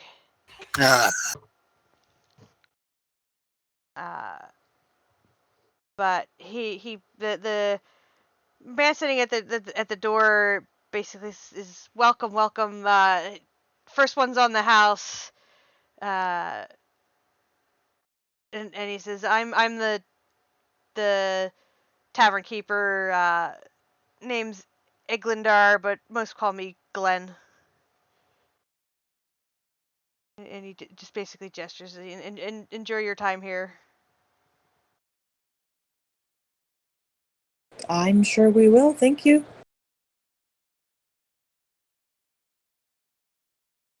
And basically, you guys are here later in the day, so the place is pretty busy. Let me see.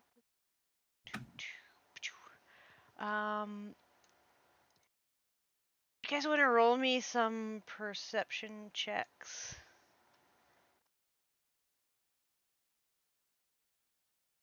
You don't need to be proficient. You can just roll.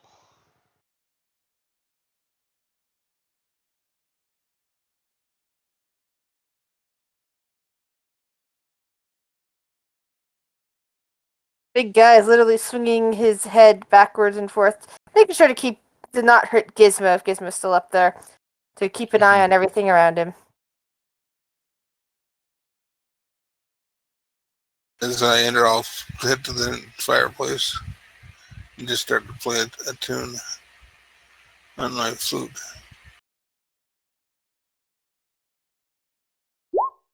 Like, You get an indifferent. It's not horrible. It's not great. They're not. They're indifferent. Yeah. Huskar, you basically settle down to drink your beer, and you basically just hear a couple people complaining about recent thefts in the town.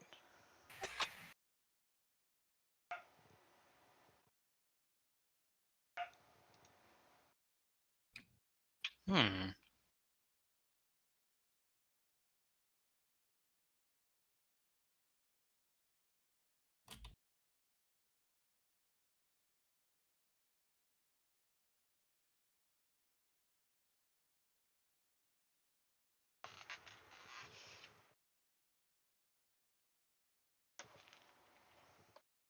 But otherwise, it seems like a regular town. The people are complaining about the ice, the uh,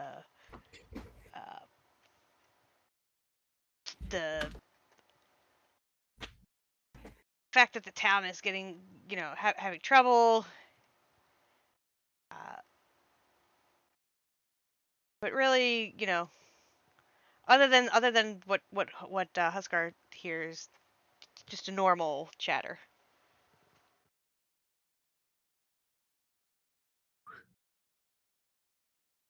He doesn't tell us that though, right? Exactly am I hearing?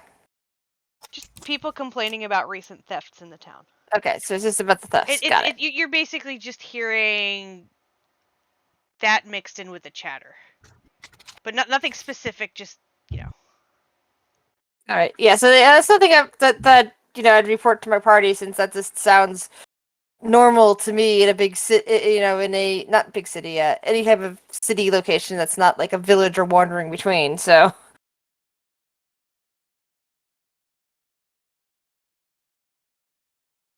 Can I try to get Glenn's attention at some point? Sure.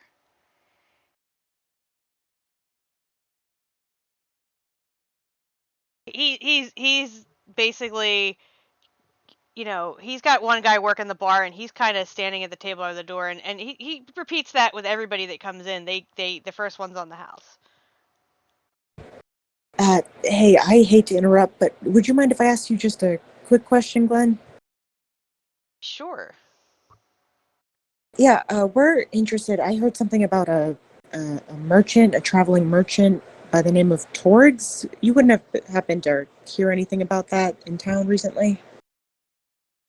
He would nod. He's like, yeah, they've been set up on the edge of town. I don't. It depends on which way you guys came in. I'm assuming you guys came in from over here. You might have actually walked past the frozen, the ruined castle as you came in. He's gonna tell you they're basically set up out by Frozen Far Expeditions. Uh, little high priced, but they have things you can't get anywhere else. Oh, good to know. I was just curious. Sorry to interrupt you. You're doing great. He just gives you a double thumbs up. You're gonna fuck off. That's okay. He was doing great. Yeah, he would give you finger guns if. She's gonna start to do finger guns back and then just shake her head and walk.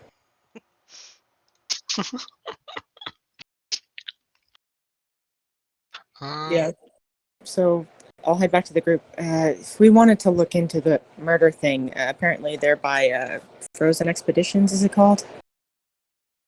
Frozen Far Expeditions.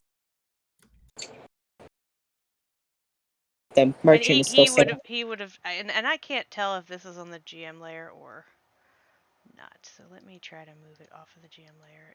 Can you see that this is? I can't pick at it. So can you see this here? On the map, or is that? Nope. Okay, I can pick at it. Layer. Map layer. No, it went to the back. God damn it. Sorry.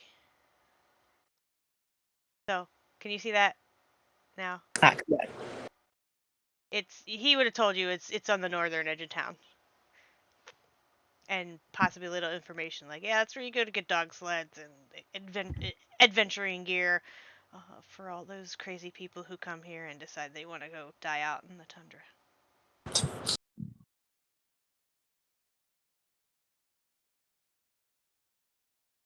But yeah.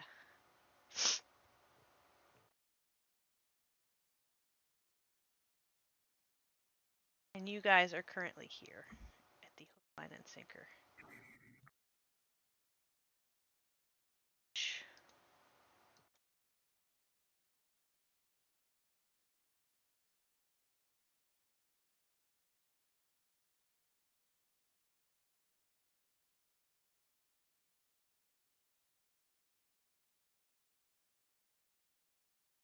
Yay. Hmm.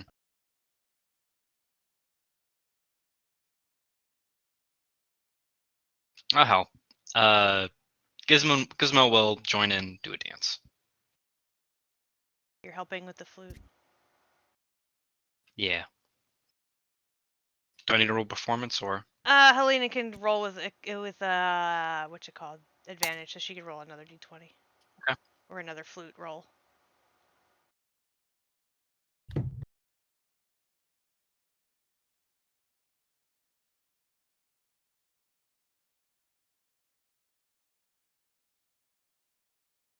wanna roll, Helena? You there?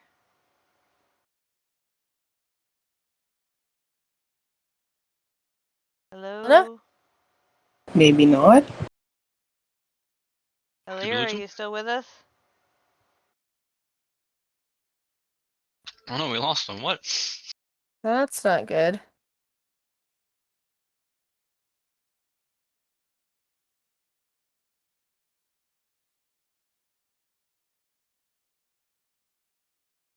Let's see.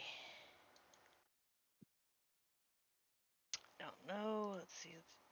Okay, he's. Yeah, thanks for pinging. I was gonna see if I could ping him.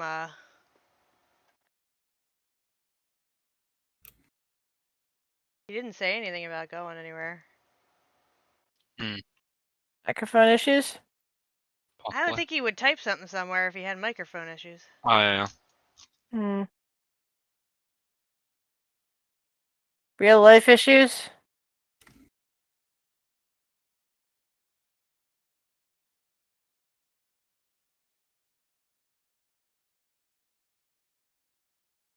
Goblins with dynamite.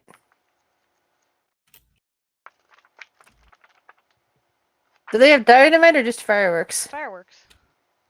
I told you the only thing I wrote down, like from our last session, was goblins should carry fireworks. Yeah.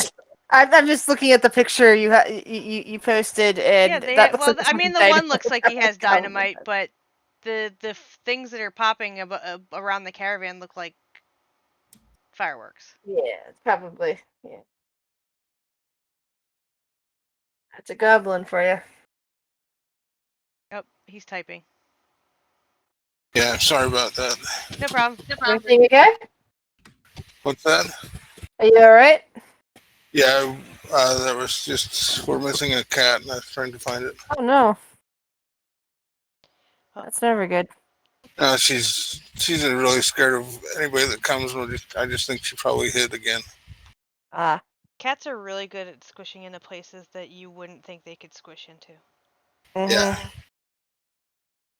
I had one like that. That's all. Three of my parents' cats, like, they're just gone when you get there. Guess it doesn't help Cats that do your parents have? they had four. But the one got out and they were never able to find her. Oh. But they have a brother and a sister that were hand raised from some cat, and that got hit by a car, and then they have the one that my grandmother had right before she died. And like I said, the fourth one was like a feral that they tried to take in, but she snuck out and disappeared. Okay, we found her. Good. Excellent. Good. So Gizmo said he was helping you, so if you want to do another roll for your flute. Oh, with advantage. Okay. Yeah. Second.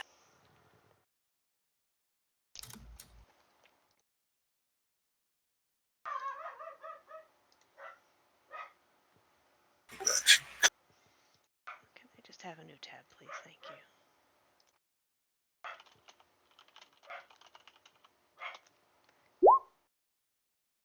That's more like it. Okay.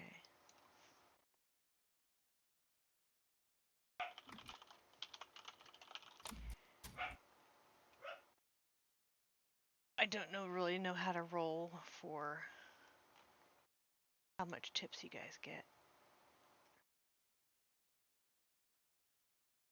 Which town is this?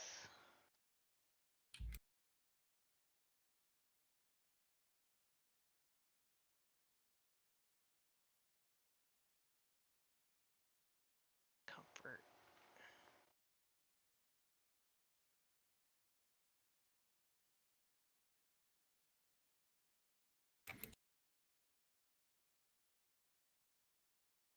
Guys are kind of broke.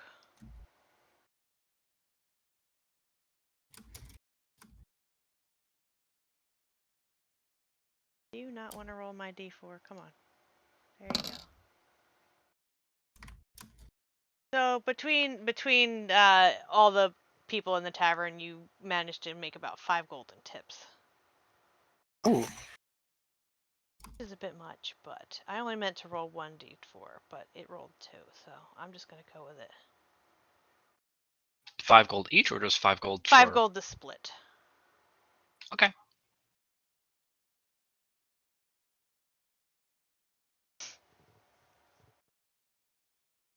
You did most of the work, so it's up for you.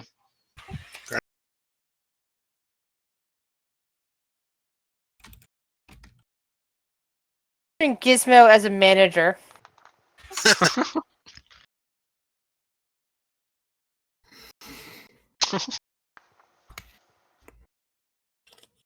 You're gonna do great things, kid. Don't worry.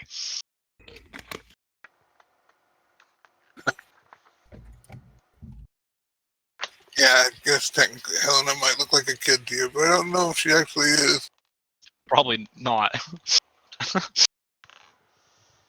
Considering goblin lifespans, I am guessing that Gizmo is probably the youngest age-wise of the party, but possibly the most mature. I don't know how old he is. I don't know. Gizmo's been through a lot through his short lifespan. For the small amount of time he's been alive, he's been through a lot.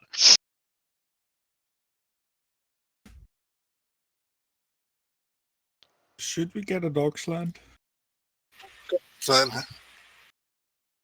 That's an idea. Would increase our travel time.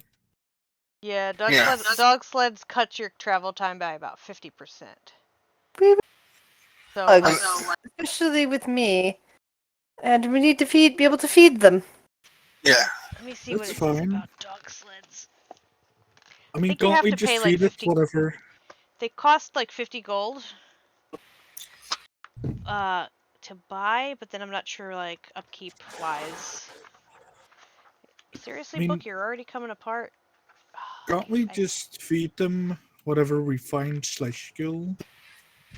That's how I've been feeding dog.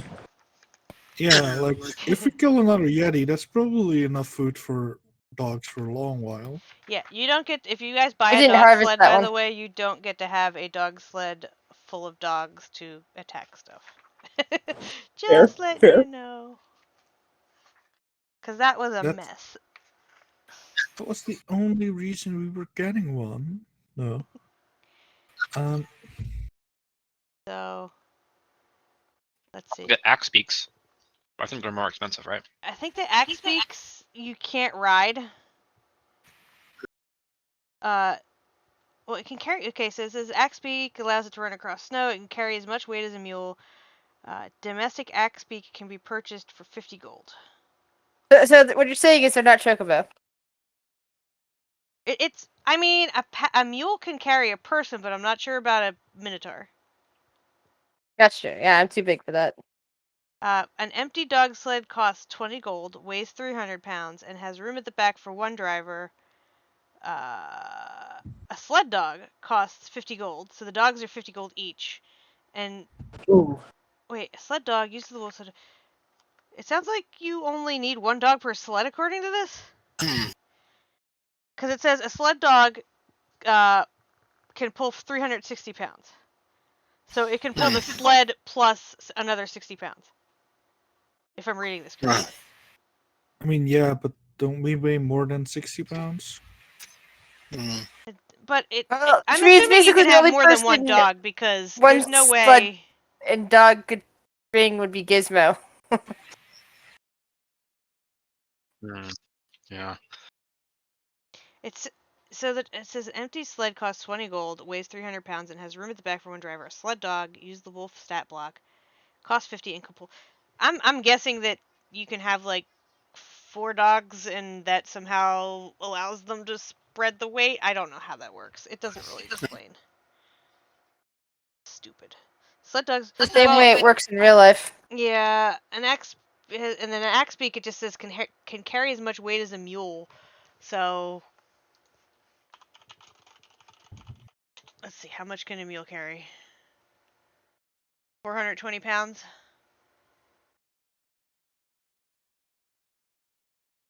So a mule could carry 420 pounds, which is what the axe beak could carry.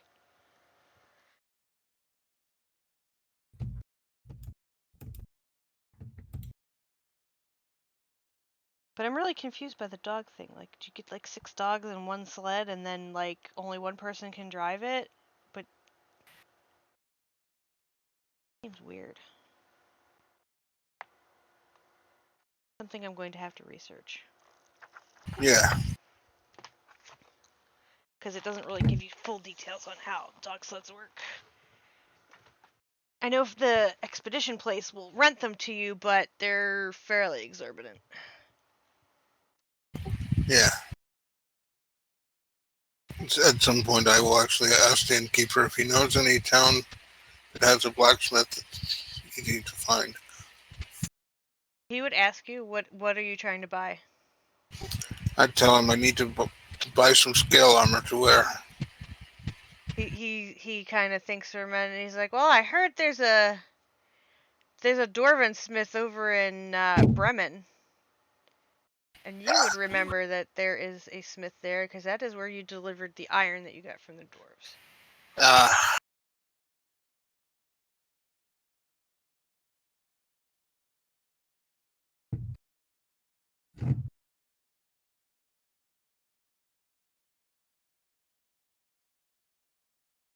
He's basically says that like most of the metalwork in up here is done by the dwarves because they're the ones that pull it out of the ground. It does make sense. They are dwarves.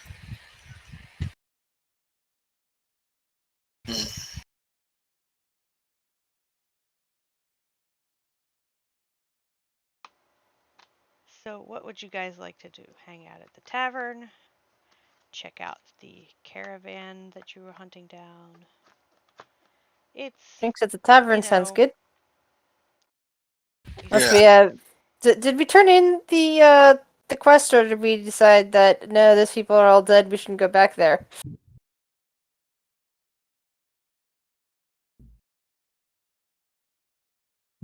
I think didn't we go there just because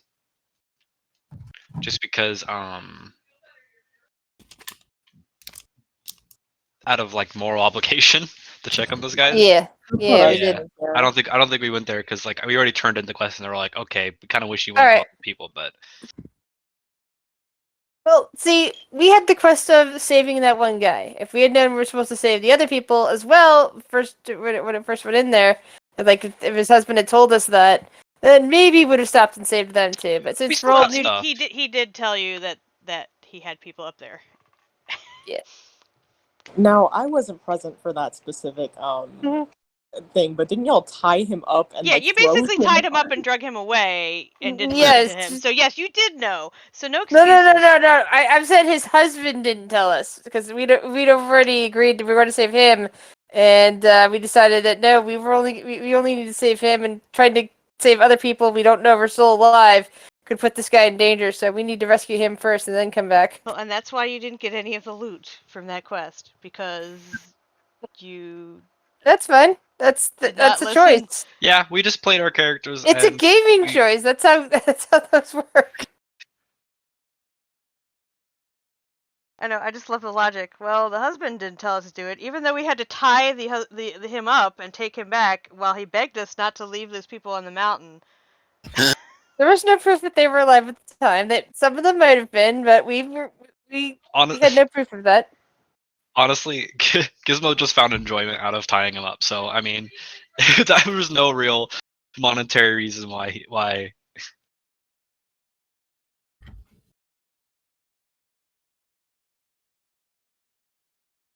So what are you guys doing? Drinking. Drink. So Yeah. you're drinking. You're not gonna bother with the the rumors of theft or the murder at the caravan on the edge of town. You're just gonna drink. Oh well, I think we should check out the ruins of the castle at least. I will say that we were promised 100 gold to kill this guy and bring back evidence if money was the issue. Oh yeah, we should also look around that. Yeah, so the murder and also the castle. I just get the feeling that you guys aren't like taking notes, and I have to keep like prodding you. I have notes. I just It's like, should I just not prod you and just let you guys sit in the tavern like all session? It's just that's one valid way of playing D&D. Yeah, but I don't want to run a campaign where you just sit and play in a tavern and I have to make shit up constantly. That's not fun for me. Okay. Yeah. I'm not but- running Tavern Simulator. Good point. I'm running Rime the Frost Maiden. No, that makes sense. I think yeah, we should check out the murder and we should check out the castle. I mean, I don't mind if you do it a little, but if you're just like, now we're gonna sit in a tavern for the rest for the next 8 weeks.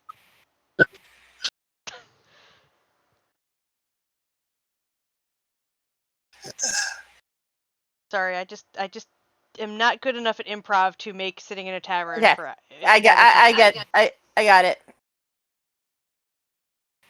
Where is? Oh, I was looking for something on my sheet. Never mind. Yeah. So I think we should do the murder first because. Yeah. Because that's more pressing, I think. I mean, it's taken you guys so long to get here. I should have had the caravan move and you had to find it again. But you know, trying to. Yeah, but we did a bunch of stuff on the It was way. penned in by a storm. No, I'm not gonna make stuff up like that. I was just we were got into a storm at one point. It's When possible. I made that suggestion to you, you told me you weren't gonna do stuff like that. So.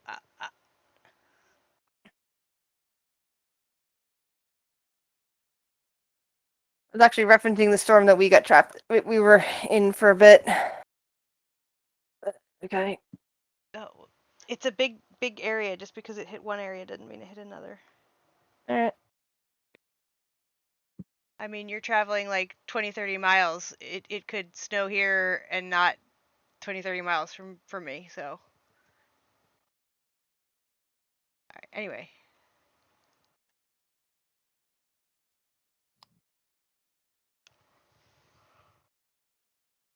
Oh, are you going to the caravan? I'd say yes. Caravan, yeah. Sounds good. Okay. So, the caravan is basically just 3 dog sleds and some hastily slapped together tents on the edge of town. basically under the tents, there's just a couple like various chests, or not chests, but like crates with their lids off, with various goods in them. The you would see that there's a flag flapping over one of the tents that is a gold wolf's paw on a black field. Among the things available are cut wood, flint and tinder, whale oil, blankets, furs, rations, bottles of wine, casks of cheap ale, medicines, and like rat poison, basically. Uh,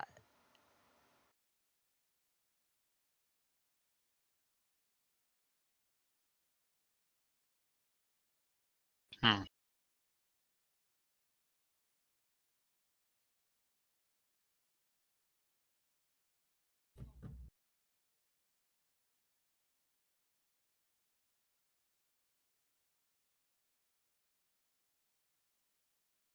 Hmm.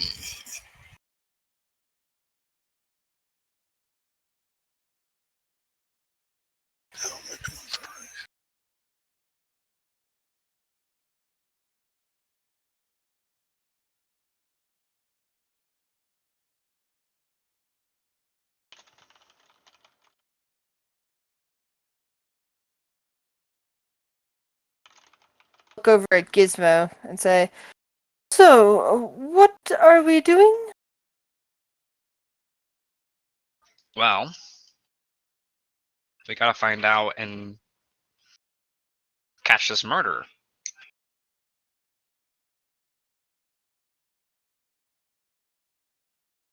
And then we get Are we paid a lot. going to catch the murderer?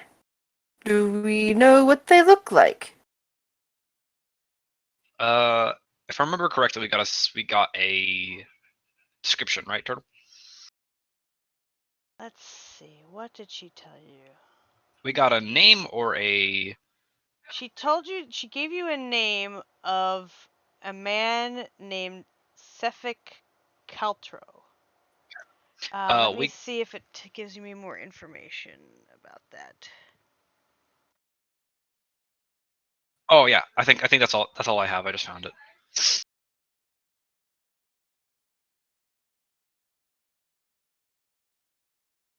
Yeah, it doesn't say anything.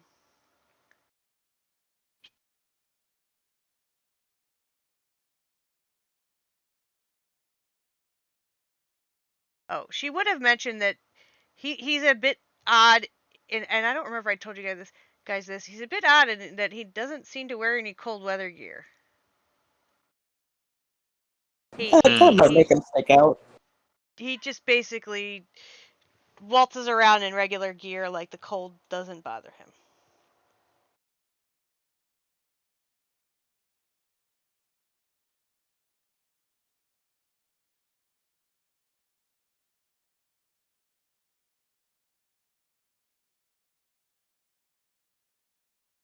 Which right now you see a couple dwarves, a couple caravan guards, and there is a guy that's not really wearing any. He's just wearing like, I guess, leather armor. Let me look at him.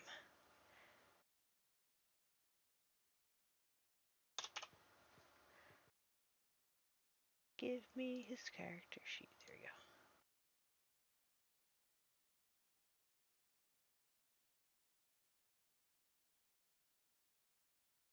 Gee, is this too telling if I show you this? Here, you just see this dude.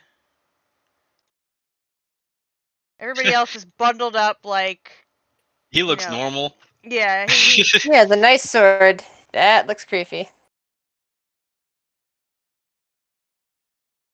I mean, if I remember the person that gave us this job was pretty much like, yeah, this person pretty much is the murderer. Like, I'm almost sure that this person's the murderer. Yeah, they seem pretty dead set on that. It looks a little, I don't know, he's looking a little off.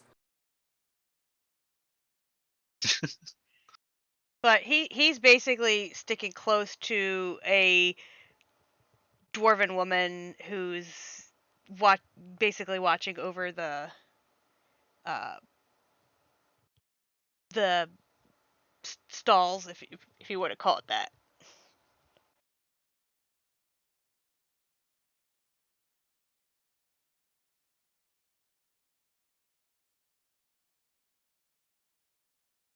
Really doesn't tell me how many others are with her, but she just has an assortment of random people.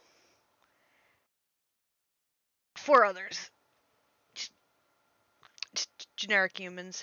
So you have creepy dude, 4 other people, a dwarf lady, and they're all kind of just milling around waiting for customers. All right, who wants to make the first move here? Wait, are we just gonna do it in broad daylight? I don't think so, Well, unless it comes to that. But we should at least try to gather information from them in some shape or form. Figure out what their deal is. so window Uh, shopping, see it's- if we can find anything? Oh no, wrong game.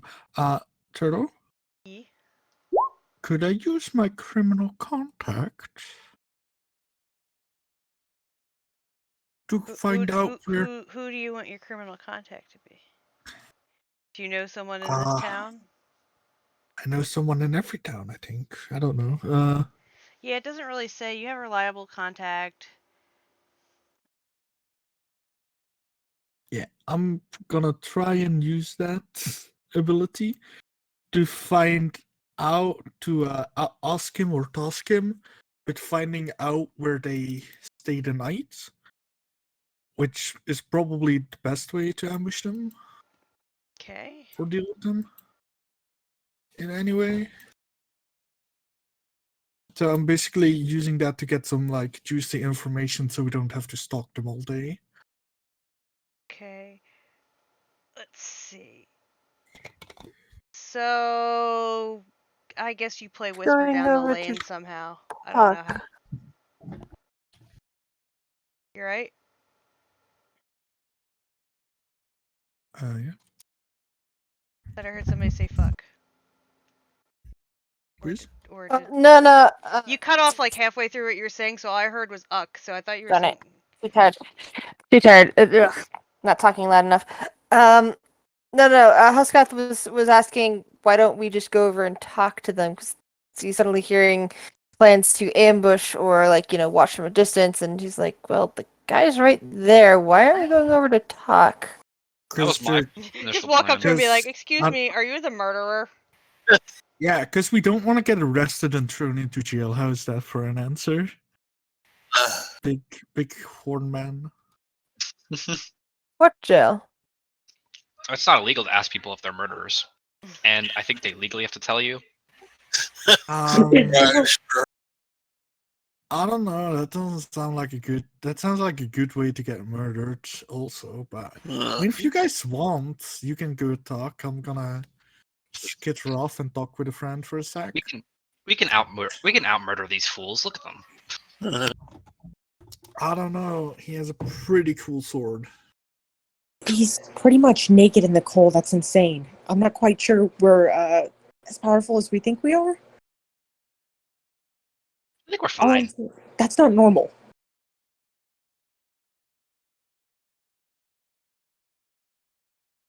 With his -1 wisdom, just like, yeah, this is fine. This is a fine situation.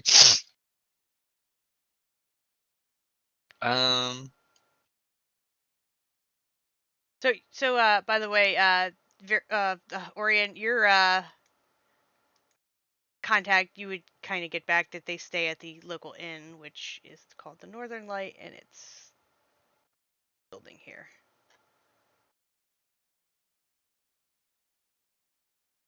Sort of why they're set up like.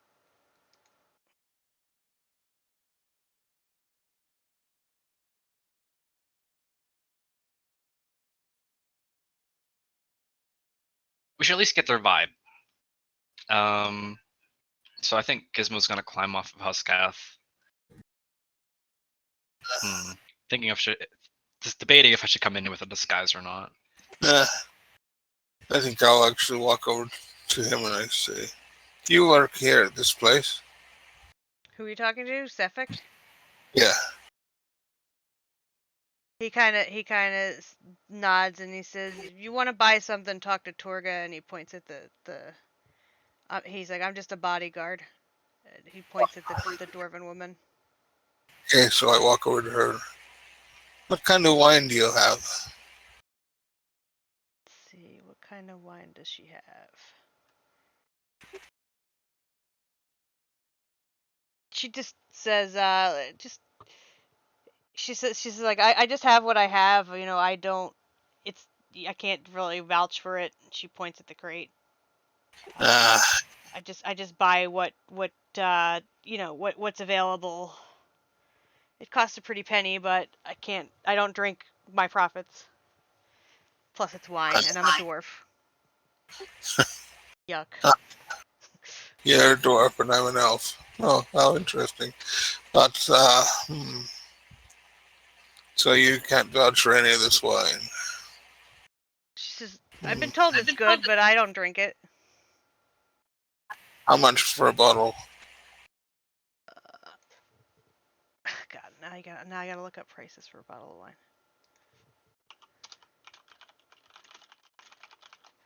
Cause why would I keep that thing? She would tell you 20 gold for a bottle for one of the bottles. Ooh, that's expensive. Thank you. And I will turn and walk towards the bodyguard, and I will actually flip him a gold coin. And I said, "Thanks for the information." He just kind of gives you an odd look and puts it in his pocket. So he doesn't. Kind of what I get from him, he's not very friendly. He just doesn't. He's just doesn't like is disinterested kind of. He's just doing his job. He's there to look menacing, not make friends. He's a bodyguard.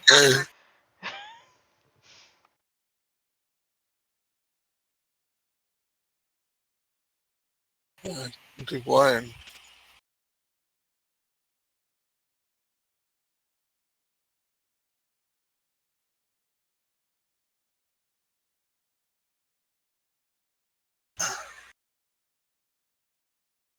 So, I don't know.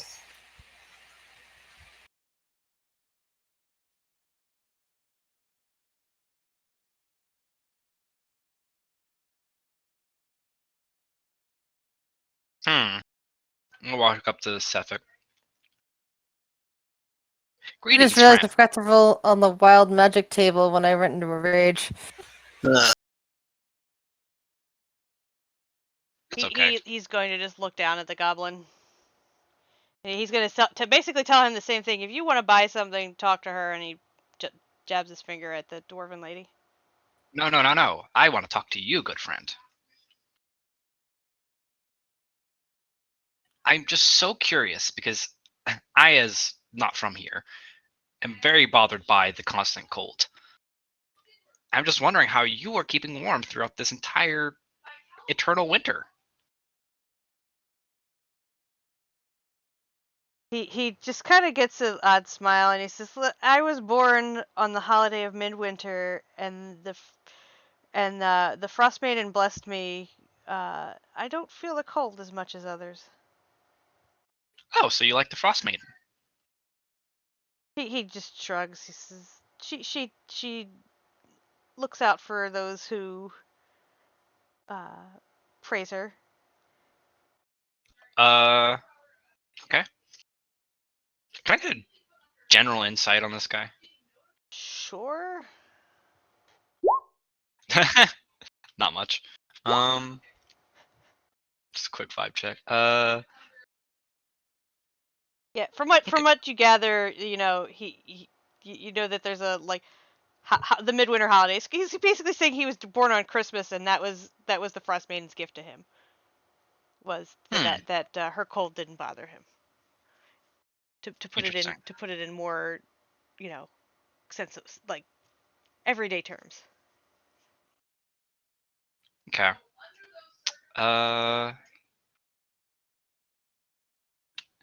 Well, all right.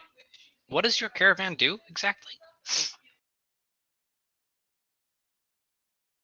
He's just like, well, Torger runs it. She sources various goods from here and there, and we sell them. They're usually finer quality than what you can get in the local shops. Oh, that's nice. Okay. Well, it's been nice talking to you. What else should I probably try and get from this guy? By the way, I hope you know that I myself am also a very big fan of the Frost Maiden. He's just going to give you an odd look. And then I'm gonna walk away. Just hoping that maybe that would have. I just imagine you being like, "Hail Hydra," and he's like, Yeah, yeah, that's basically what I was trying to do. Hearing. I was basically just trying to hail Hydra him into like giving me more info. All right, And walking away with the power staff. it's probably the best for the best. And then I'll just kind of tell everyone else the small amount of information I get, like the stuff about the caravan and how he was born, basically born on Christmas, and so he's a special boy because of that. Didn't that woman mention that he might have been killing because people were cheating the Frost Maiden? Something about the sacrifice. Yeah. Oh, yeah. Yeah.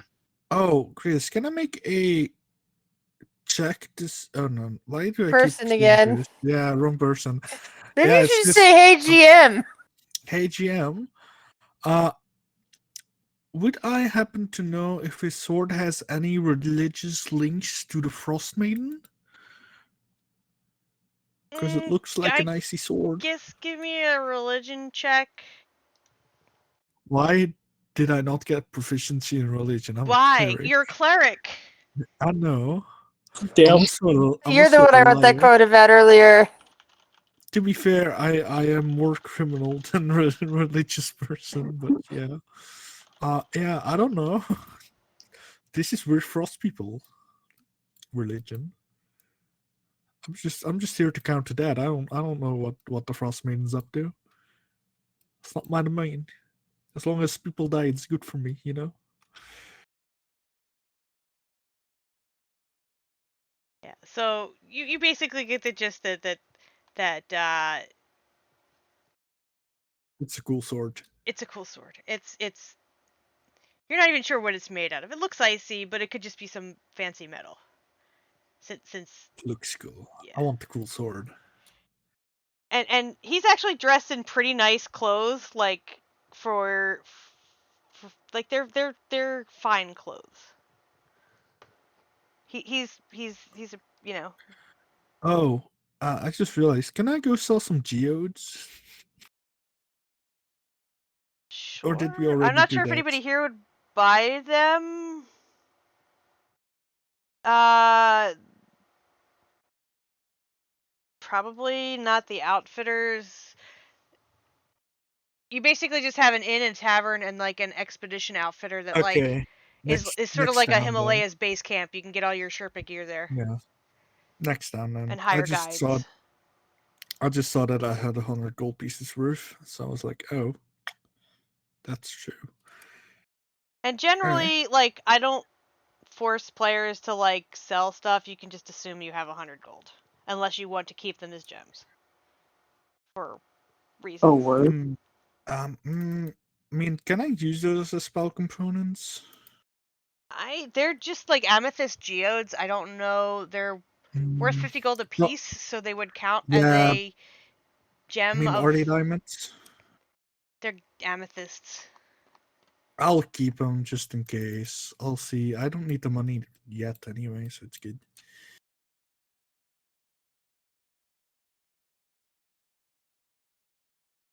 Cool.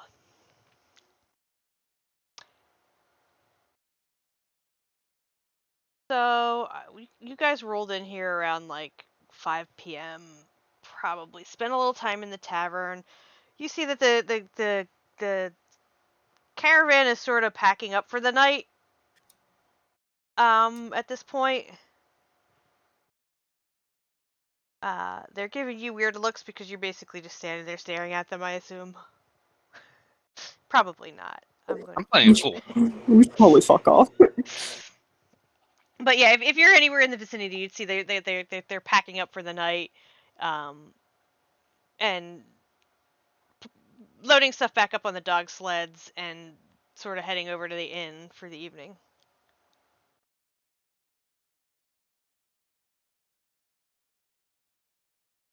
So do we actually have a plan? Because I just had the crazy idea of like, let's recruit them into helping find the murderer, even though that we know that they're the murderer.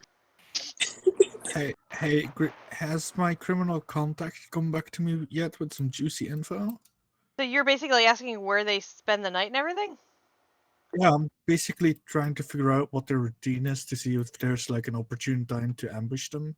So you get information back that they will stay at whatever local inn or like home that'll let them stay. They always lock their dogs up with the sheds in a secure shed for the evening. And your contact would say that Suffolk tends to wander at night. He sticks close to his boss during the day, but he's been seen wandering about at night. Maybe we should ambush him and question him. Yeah, I think we should do some serious interrogation once we've cornered him and got him alone. If you guys want, I can use Path to the Grave. That way we can subdue him super quickly, but there's a pretty high chance we'll murder him, so...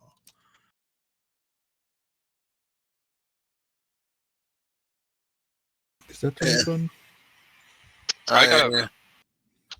This is the last time this is gonna happen. But I do have to leave a little bit earlier. It's like 10 minutes early, but okay, yeah, we can end it here because you guys are gonna go into combat and you guys don't want to do that probably. Yeah. Let's figure out a good plan by next time. Yeah, hopefully.